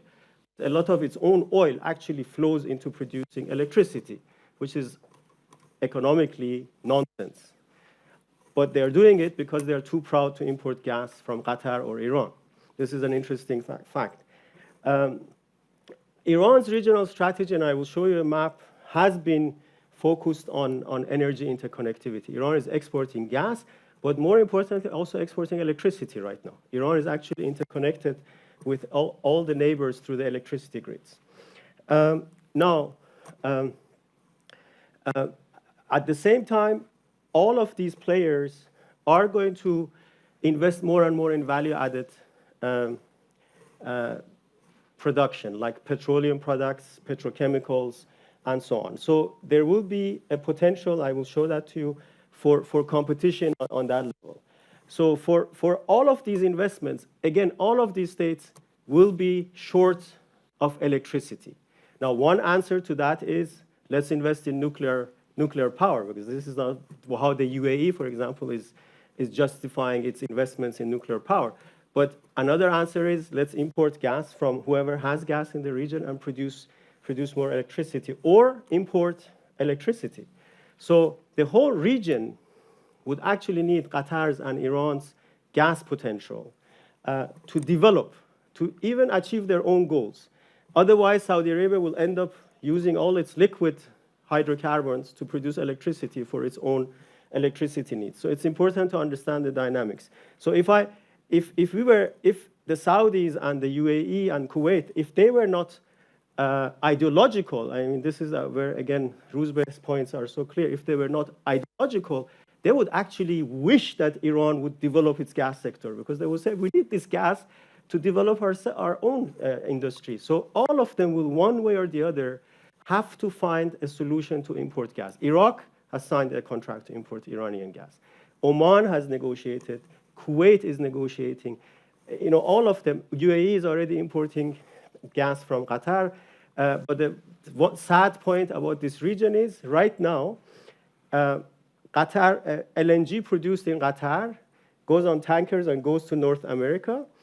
And LNG produced in Trinidad and Tobago comes from Trinidad and Tobago, and they pass each other. Actually, the Trinidad and Tobago one goes to Kuwait terminals, and the other one goes to North America. This is how sad the situation in our region is.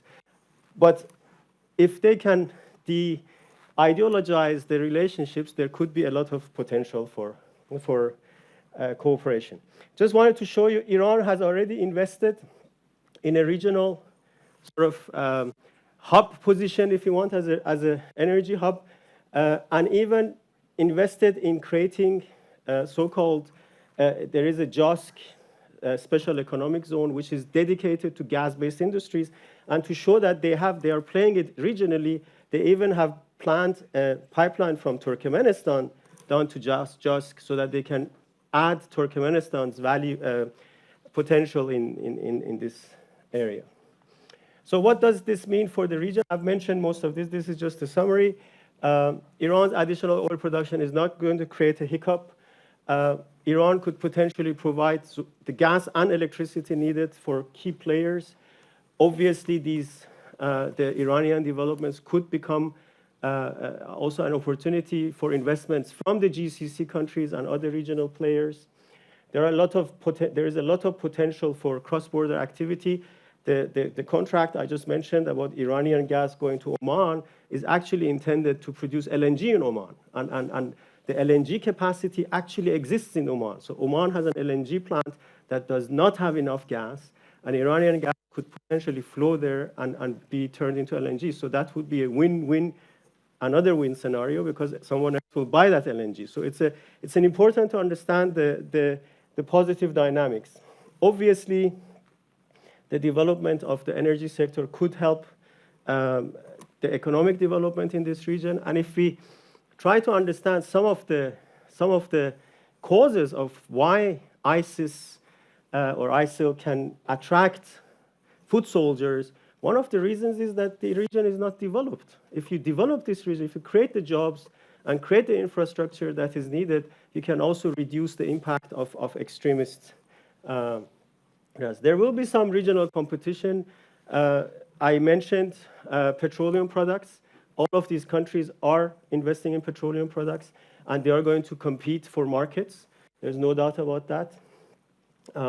There will be competition to attract foreign direct investment. Obviously, all of them need investment. And there is definitely competition on technological and economic development. In fact, Iran's so-called 20-year perspective, which is the vision for 2025, really talks about how Iran can surpass Turkey and Saudi Arabia as the other key regional players, economic players. So let me conclude. First of all, with or without the deal, the Iranian economy is actually recovering from the Ahmadinejad years. But to get back to a normal situation, it will take 3 to 4 years. The signing of a comprehensive deal will help the Iranian economy. There's no doubt about it. And once the deal is signed, there could be some space. This is obviously matter of also some of the political events that Rouzbeh touched upon, the parliamentary elections and other issues. But there could be space to reform the economy further, touch on all those other factors I mentioned, governance factors, economic structure factors, legal issues, and so on. If all of that happens, that would boost the Iranian economy, definitely. There is no doubt about it. The lifting of sanctions will also have a major impact on Iran's oil and gas production capacity, but the main focus will be the region. This is important. The main focus, especially of the emerging gas potential, will be the region. Gas and electricity interconnectivity could be one of the main platforms, in my view, for de-escalation in our region. There is a lot of tension. And despite all the positive developments, I just wanted to remind you there are so many other issues that Iran needs to tackle. Corruption on top of them, unemployment, and so on, which we all have to analyze. So again, something similar to what Rouzbeh said. Don't think that if the sanctions are lifted, all the problems are finished. No, there will still be a lot of issues in Iran. Thank you very much. Excellent. Thank you. Thank you.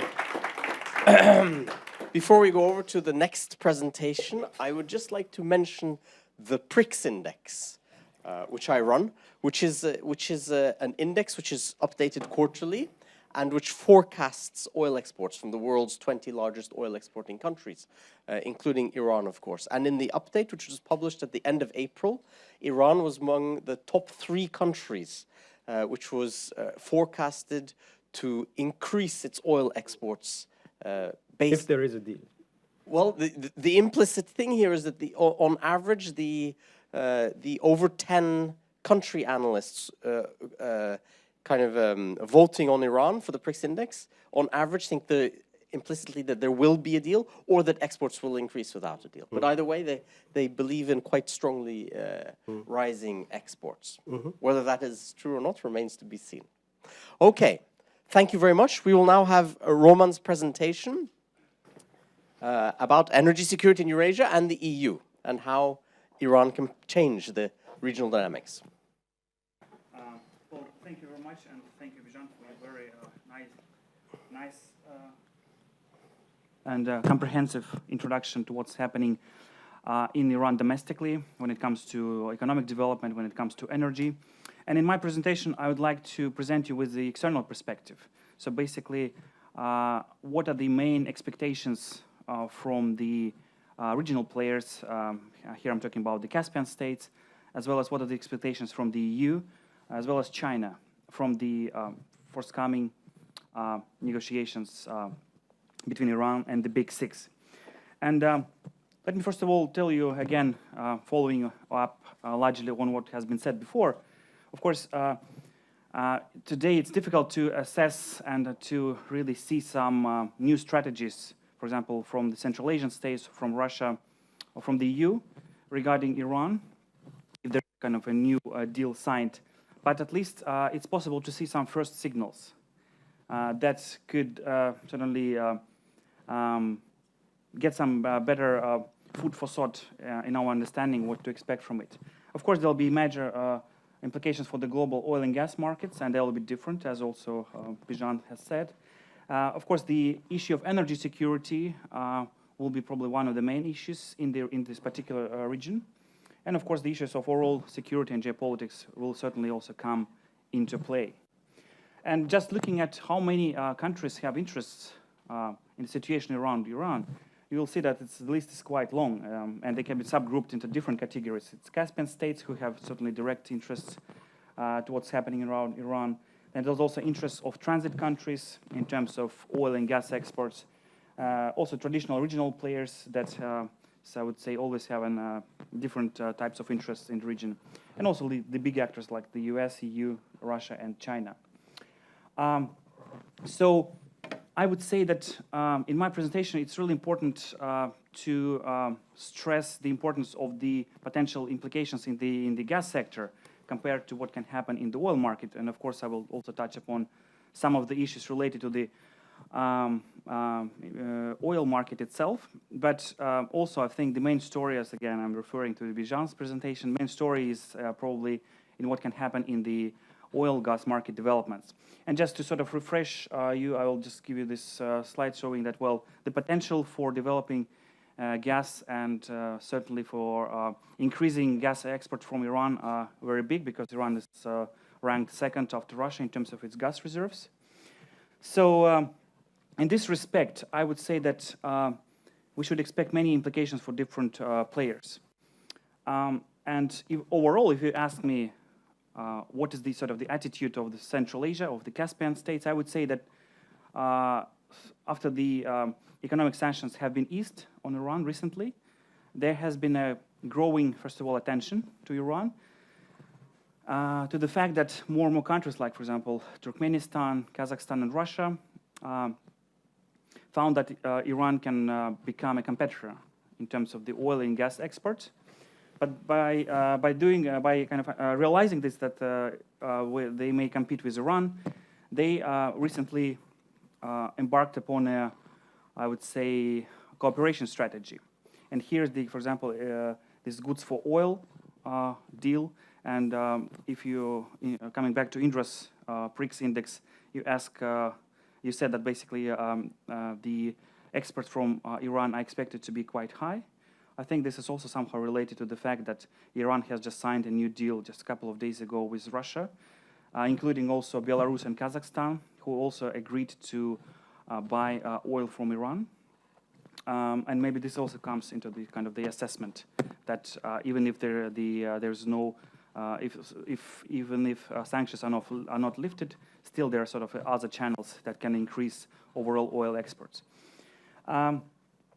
At the same time, I think for Central Asia itself, this is a very important factor if Iran gets a new deal signed, because by this Central Asia will have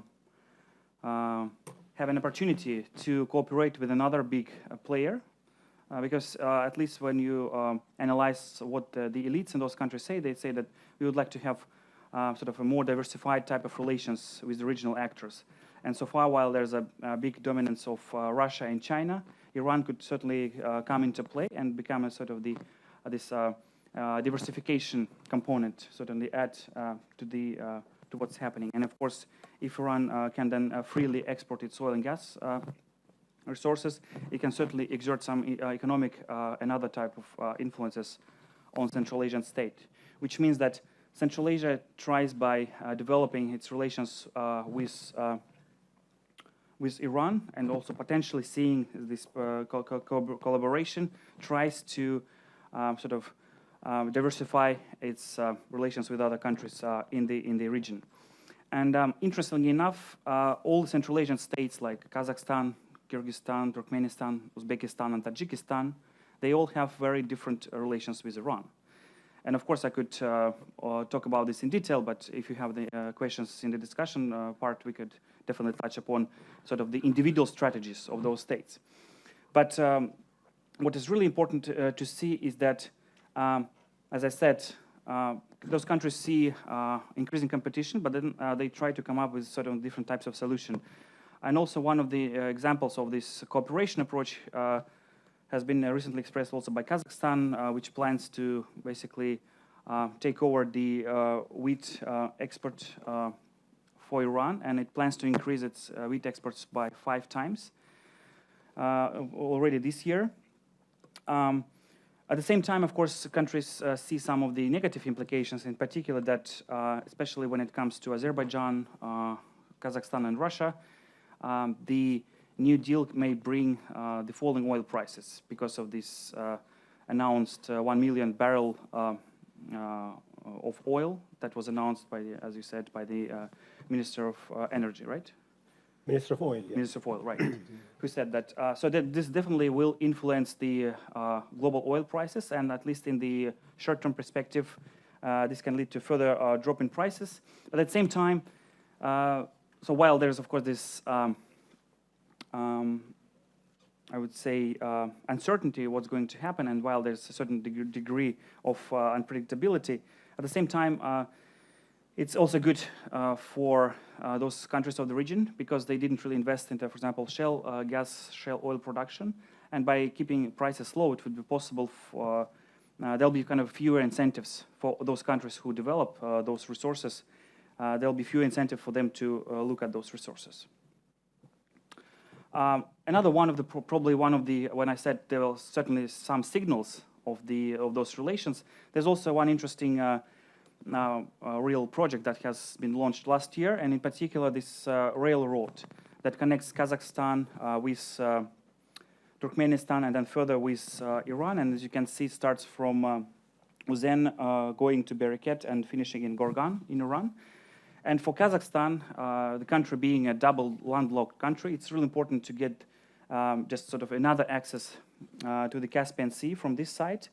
And so far it's seen to be just for freight transportation, but in the future maybe it will be also possible for passenger transportation. But so far this project has been seen as one of the, for example, President Nazarbayev called it as a milestone in the relations between two countries. There was also very, I would say, a very enthusiastic attitude from the president of Turkmenistan and Iran regarding this new road. And so, of course, if sanctions are lifted, then we can expect increasing trade by this, for example, through this railroad. Now, having this sort of the perspective from the Caspian states, what to expect from the Iran-EU nexus, and in particular, if we talk about energy security. Well, in spring, there was a lot of discussion that potential increase of gas export from Iran can lead to decreasing dependence of the EU from natural gas export from Russia. And I would say that, well, there's certainly first signals that this can happen. However, I would say it's not really possible in the short-term perspective, and there are several reasons for that. So, first of all, Iran has been recently invited by the president of Azerbaijan to take part in this Trans-Anatolian pipeline that would connect basically Azerbaijan through Turkey, going then to Balkans, and then connecting to the Trans-Adriatic pipeline. And in that particular project, Iran could just jump in and certainly just join the TANAP pipeline. Although, of course, its overall contribution cannot be seen as being very significant. Also, there's probably some of the revival of Nabucco, because there's some at least discussion that maybe, especially in Azerbaijan, that they should come back to this idea of building this pipeline. However, as I said, the short-term perspective for potential increase of export of gas from Iran to the EU is limited by a number of factors. And first of all, I should say that until recently, Iran has been using, for example, oil for its electricity production, so basically different types of oil resources. So with the lifted sanctions, it's more likely that Iran will try to concentrate on exporting oil, first of all, while using natural gas for its domestic production. Of course, it then, of course, depends on the overall global price for oil and gas. But given the current situation, I think Iran would rather try to, also given that there's a better infrastructure for oil exports for Iran, so it will concentrate. In that regard, the incentive to export gas to Europe is not that promising. Also, I think for Iran, it will be also important to keep the prices for gas internally quite low, to develop internal economy, because gas is used for many purposes. And today, many households, especially in the rural areas in Iran, are undersupplied with the natural gas. So I think for the government, it will be more important to try to cover the entire country in terms of gas coverage than try to export it, for example, to the European Union, also given that it will take a number of years before these different types of pipelines will be built to allow this. So far, Iran has been exporting its gas mainly to Turkey. But then still there are a number of cases in the arbitration between Turkey and Iran, because Turkey has been complaining about the overall low quality gas, and also that there's a high undersupply of gas in winter. So these cases have been brought to the court. So in that regard, I should say that, well, kind of the overall background and the relations between Turkey and Iran are not that developed at the moment. Also, I think when it comes to the export of gas from Iran to Europe, it's really necessary to have Turkey as a reliable transit country. And for that, one would also need to negotiate on special terms with the country how to do this. At the same time, another factor which doesn't really contribute for making the EU as a main kind of a market for exporting gas from Iran is that Iran has already sort of signed different types of agreements with Iraq, Oman, and Pakistan. And so it will definitely have to satisfy sort of the need of these countries, and it will have to meet the requirements from this contract. So in this regard, the perspective does not seem to be very, very bright. And given the time limit, I would like to stop at this and would be eager to answer your questions. Okay, thank you very, very much. Right, we lost our chairs. We'll stand, it's okay. Yeah, maybe you'd like to use the round table over here to stand around. Right, we have a question here already. The microphone is on its way.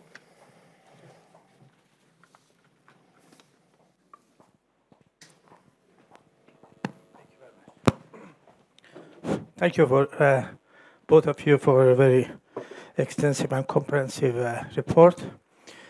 I agree that the economic situation resulting the lifting of sanctions will improve, and also agree that there will be more money for Iran.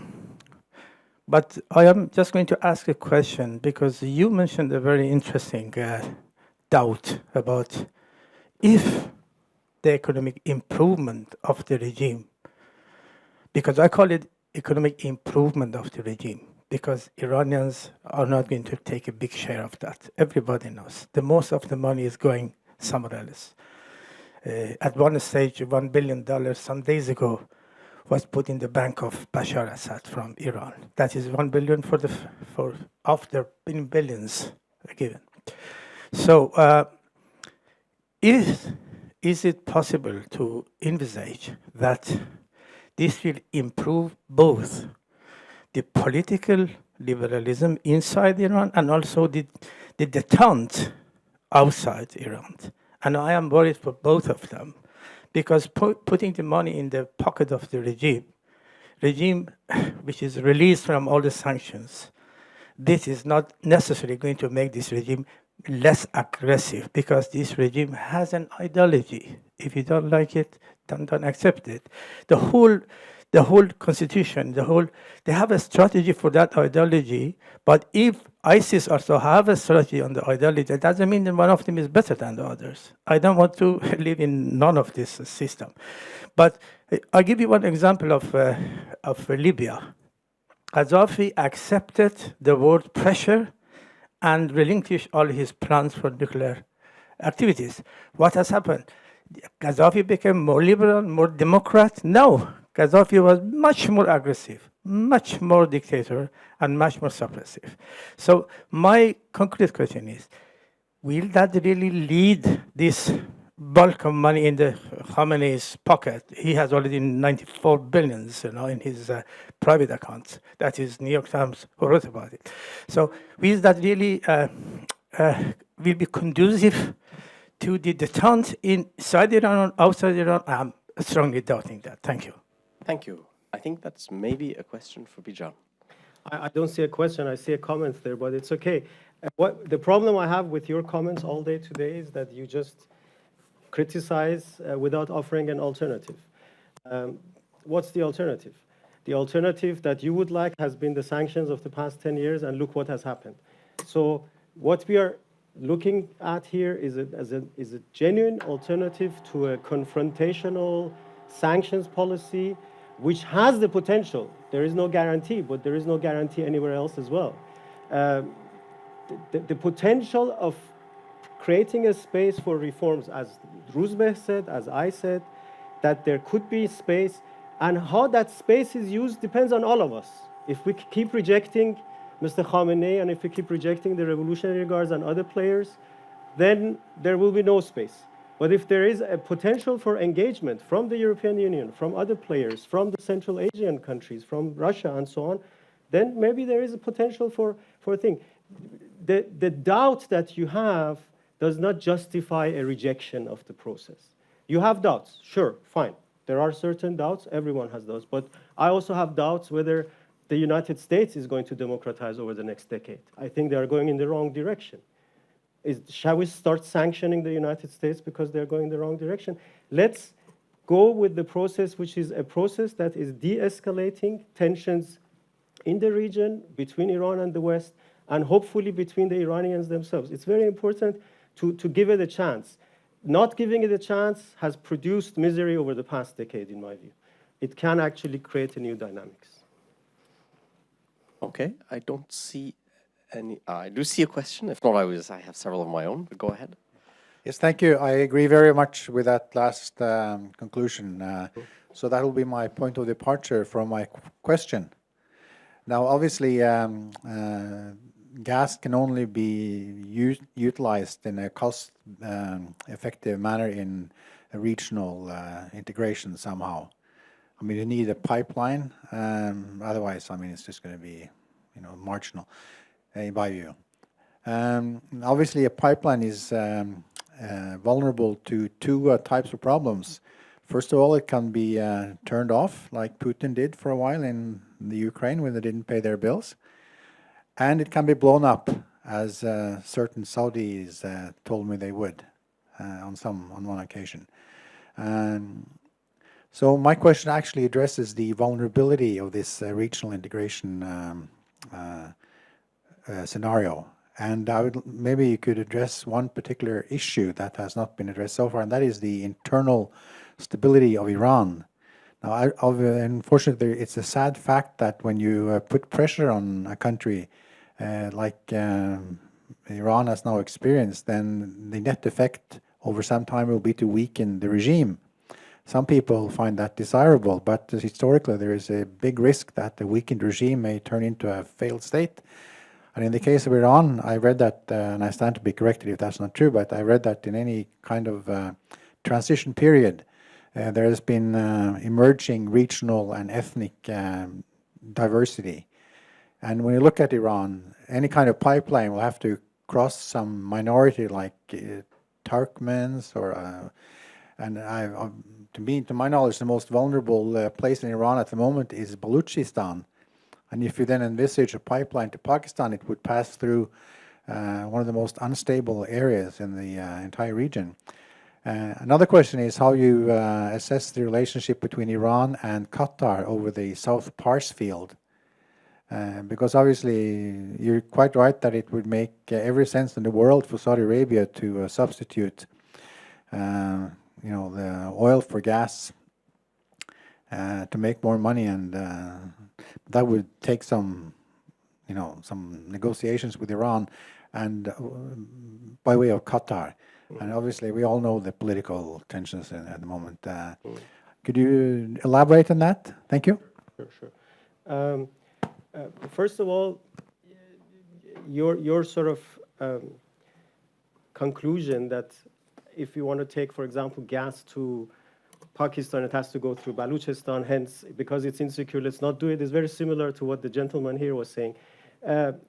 Taking a pipeline through Baluchistan can actually help the regional development in there. Building the pipeline they have built from Asaluye, this is the onshore point where the South Pars gas flows into onshore Iran. Building a pipeline from Asaluye to the Iran-Pakistan border was a $2 billion project. Now, when you invest $2 billion in the least developed region of Iran, which is exactly Baluchistan, one of the reasons why it is a difficult region, can also help the regional development in that region. So this is sort of what logic do we follow? Do we try to develop that region so there is de-escalation in terms of ethnic tensions and issues, and then by default also prepare the grounds for a safer passage of gas or electricity and other things? Or do we say, no, it's all dangerous, let's not, any border area of Iran has an ethnic minority, that you would have to just sit in Tehran and say, I don't want to do anything. In fact, the Iranian attitude, the Iranian government's attitude has been the exact opposite. Even in some areas where it may have happened by accident. But for example, if you like, the least developed region of Iran, unfortunately, is Baluchistan, unfortunately, a Sunni region. The second least developed region in Iran was Kurdistan up to a few years ago.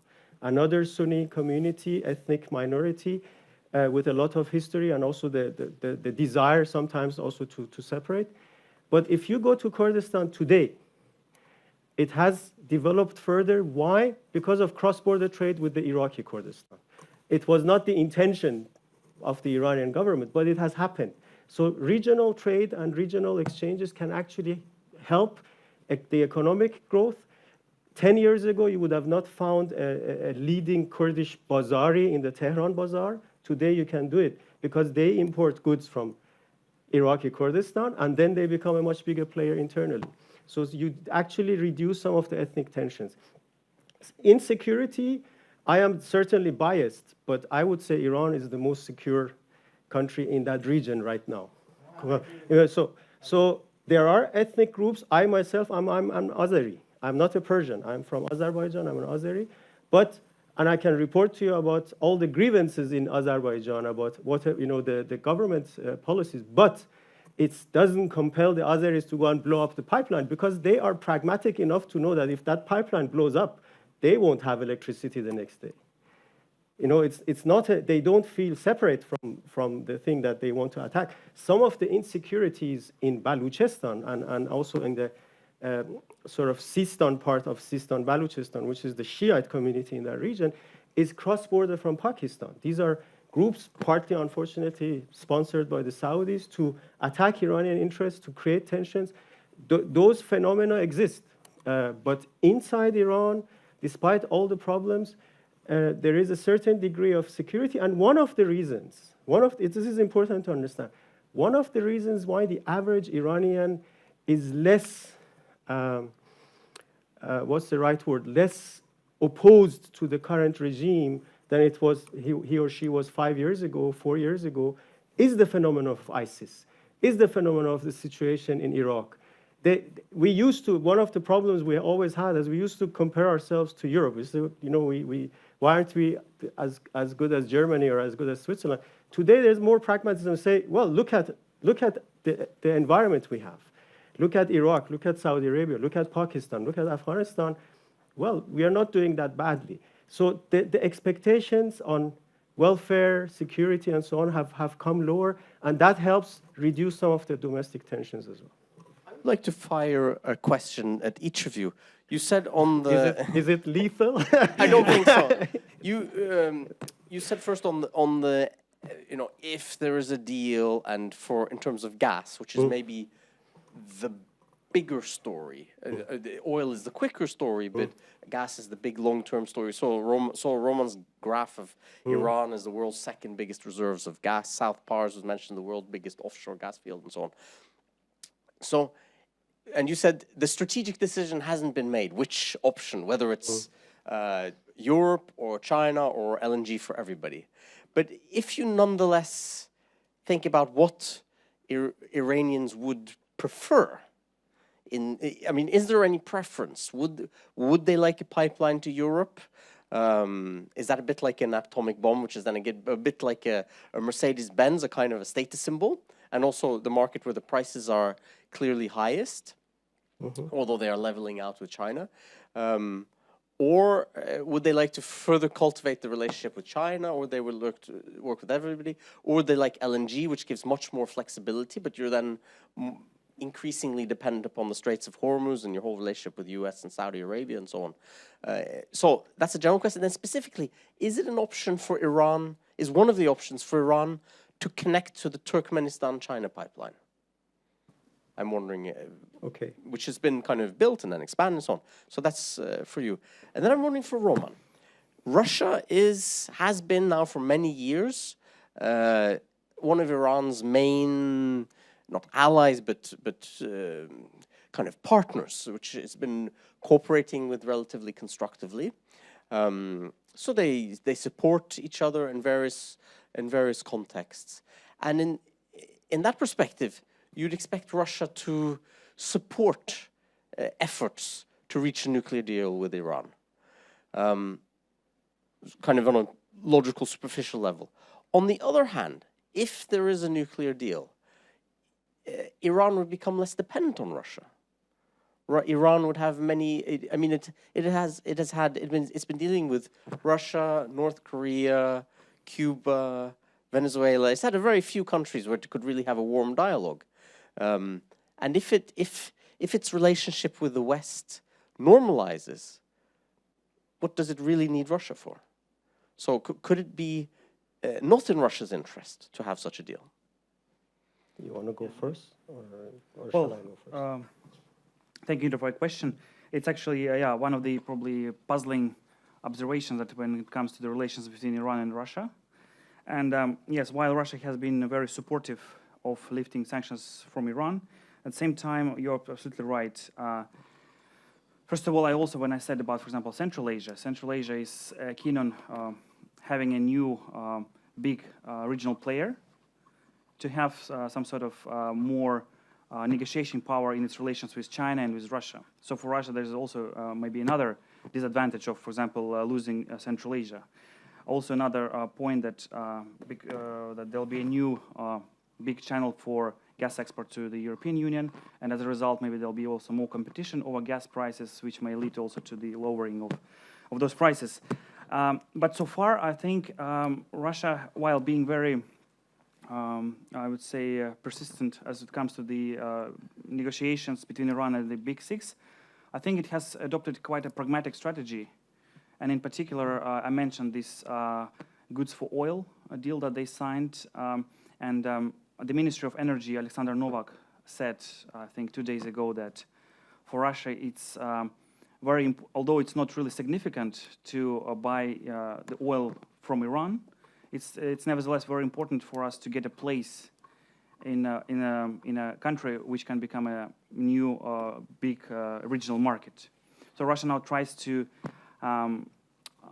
invest in the country and tries to become part of different consortiums just to be sort of on the ground, to more or less have a sort of a better control of the situation. But at the same time, I think even if the deal is signed and there are lots of disadvantages for Russia, I think in the short and long-term perspective and mid-term perspective, I think it's possible to expect that Iran will still provide some strategic support to Russia, while, for example, increasing its relations, for example, trade, business relations with other countries. Still, I think it will, when it comes to the foreign policy, in this short and mid-term perspective, it will likely to support Russia. And I think there's understanding in Russia that this will be the case. Mm-hmm. Excellent, thank you. Good. First of all, I forgot to answer your second question very quickly. Iran-Qatar relations. Iran-Qatar relations are very specific because, as you said, on some points they diverge, but on one thing they converge. Both of them dislike Saudi Arabia. So there is some potential for, and especially from Qatar's point of view, because of territorial disputes, because of bullying from Saudi Arabia, Qatar has never closed all the doors on Iran, despite all the disagreements. And one of the symbolic things that Qatar has done, which is important from an Iranian perspective, is that they actually declared a moratorium on developing new phases in what they call North Dome, what the Iranians call South Pars, in the shared gas field. So from a Qatari point of view, they have actually taken one factor out, which could have created more tension, because Iranians would have said Qatar is taking more gas out of this joint field and we are behind. The relationship is tense over Syria, over the Arab Spring. In my view, Qatar overstretched itself after the Arab Spring, thinking that it can become a major regional player, burnt its fingers. And I think it's now a much more realistic relationship. And Tehran has never closed any of the potential doors, not just because of common interest in the gas field, but also, Iran doesn't want all of these smaller players to fall into the sort of the Saudi camp. So I think the relationship is there. At least on the gas side, there is a lot more cooperation than meets the eye. You can say that. Gas strategy, it's a major debate inside Iran. And it's not just about where do we export our gas to. It's also about do we export our gas at all? Because you can also not export any gas and add value. As I said, gas-based industries, they have created a region called JUSC for gas-based industries. Iran is already, many people don't know that, the third largest cement producer in the world. Iran produces more cement than the United States. This is gas-based. Iran is now investing a lot in steel production, wants to invest in aluminum production. This is something that will have to come after the sanctions because of the technology. Iran, in my view, won't invest much in the LNG capacity. One reason being it's something that you would have to import, most of the components. The other ones I mentioned are relatively indigenous. Electricity production may not be the latest technology, but it's indigenous. Cement production is relatively indigenous. Steel and aluminum, they need technology and equipment. But LNG would be completely new. They would need to rely on external technology a lot. So they would stay away. And recently, at one of these oil and gas events, I heard that one way of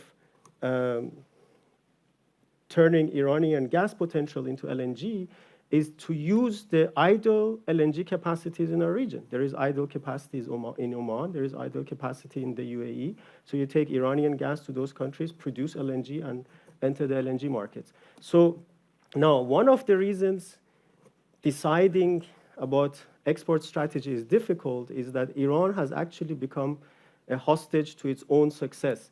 Iran signed a very good take-or-pay contract with Turkey in 1996 at a relatively high price. And today, any other export contract, be it with the European Union or Iraq or anyone else, will be benchmarked against that contract.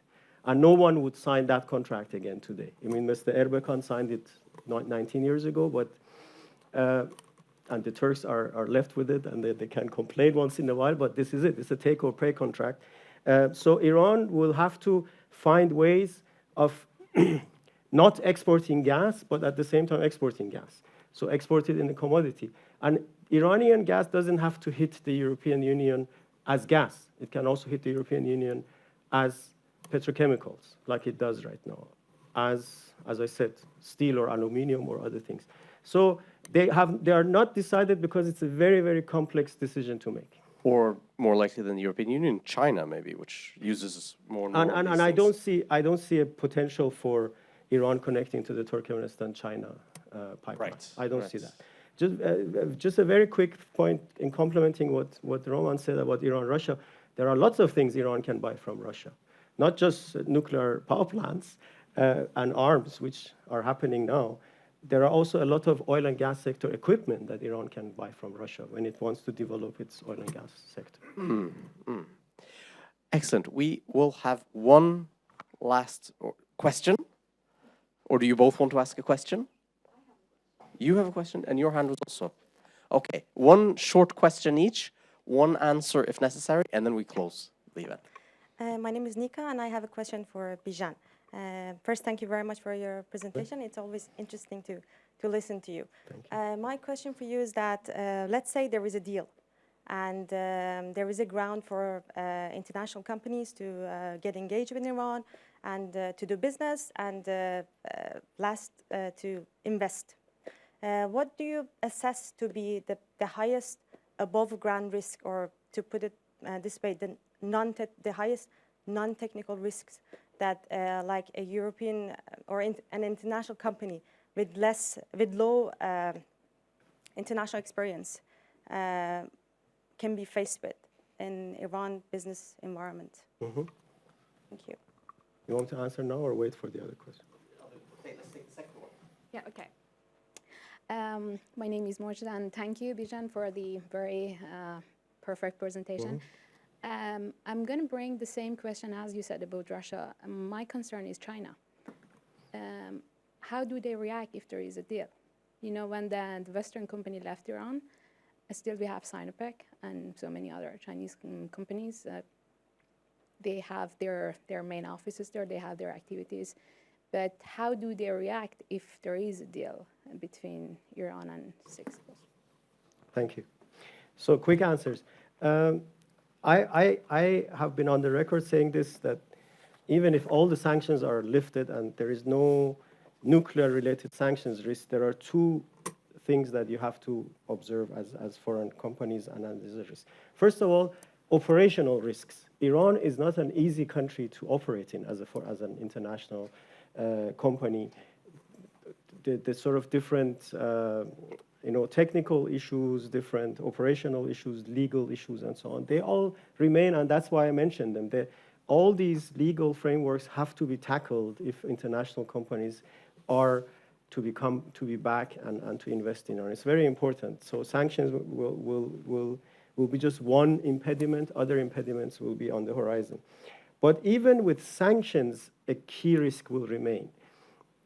In the longer version of this presentation, I shortened it because of time. I had a slide on the growing role of the semi-state institutions in Iran: revolutionary foundations, religious foundations, military foundations, and so on. Now, even if all the nuclear-related sanctions are lifted, all the terrorism and human rights-related sanctions will remain. And some of these companies are actually still going to be on the blacklists that the Americans and maybe the Europeans will produce. Now, one of the risks you have, you go back to Iran, you find a partner, and are very happy you have a joint venture, and then suddenly you find out that your partner is actually related to one of these or partly owned by one of these blacklisted companies. So it's very, very important to understand who you partner with and how you structure your deals so that you don't come into another layer of sanctions, which is important.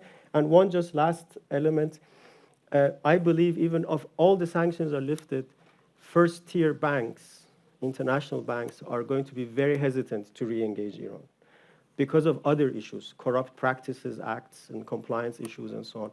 So if you're a big company, you have to find a banking solution for Iran as well, even if the sanctions are lifted. So these are some of the things. China, it's very interesting. If you listen carefully to the Iranian officials, they use any opportunity they have to highlight that they are not going to get rid of Chinese companies. In the oil sector, probably yes, because they really did not deliver and they overcharged Iran. But there are some sectors where the Chinese companies are capable and they will stay. Construction sector, roads and rails and so on. So I think Iran will be very careful, similar to what they are doing with Russia, to actually compensate, if you want, China in a way to say, look, it's not the end of Chinese business in Iran, but it has to be a much more meaningful relationship. The relationship of the past decade has been China sending second or third tier products or quality to Iran, but charging European prices because of the sanction situation. That has upset a lot of Iranians. In the oil sector, it's very interesting. 6-7 years ago, when the Europeans were withdrawing from the market, when we would ask Iranian officials and say, well, what are you going to do? They would say, well, no problem. The Chinese are here. The Chinese will stay. Today, when you ask them, they say, forget the Chinese. The Iranians are even better than the Chinese. So the perceptions in the oil sector have changed, but the thing. Just couple of sentences. Okay. In addition to what you've been saying about China, and looking at from the Chinese perspectives, I would say that China is very interested in having the sanctions lifted for the reason that it will just add another card into the Chinese hands in terms of its relations with Russia, with Central Asia. So basically having a new source of its oil and gas imports just adds sort of to the overall Chinese portfolio of different types of energy resources, and they can definitely use it in their relations with other states. And I think today still China remains the main importer of Iranian oil, and this is likely to increase because in April I think a number of new memorandums have been signed between Chinese companies that plan to invest in Iran, anticipating the potential sanctions. Okay, thank you. Now, at the very end, you would like to say a very few words. I'm just going to say thank you very much for the invitation and say that we at the EARG, which is a research and policy expertise organization and network here in Europe, we're working on trying to expand the ties and the interaction between Europe and Iran, because we think that open connections lead to improvement rather than isolation. And we're working on all kinds of things, from academic exchange to environmental issues to the kind of policy things that we've been discussing here. And I'm looking forward to perhaps doing this again with NUPI. Thank you. Thank you. And I would like to say a particular big thanks to Roman, who is taking the back seat, but is actually the organizer of this event.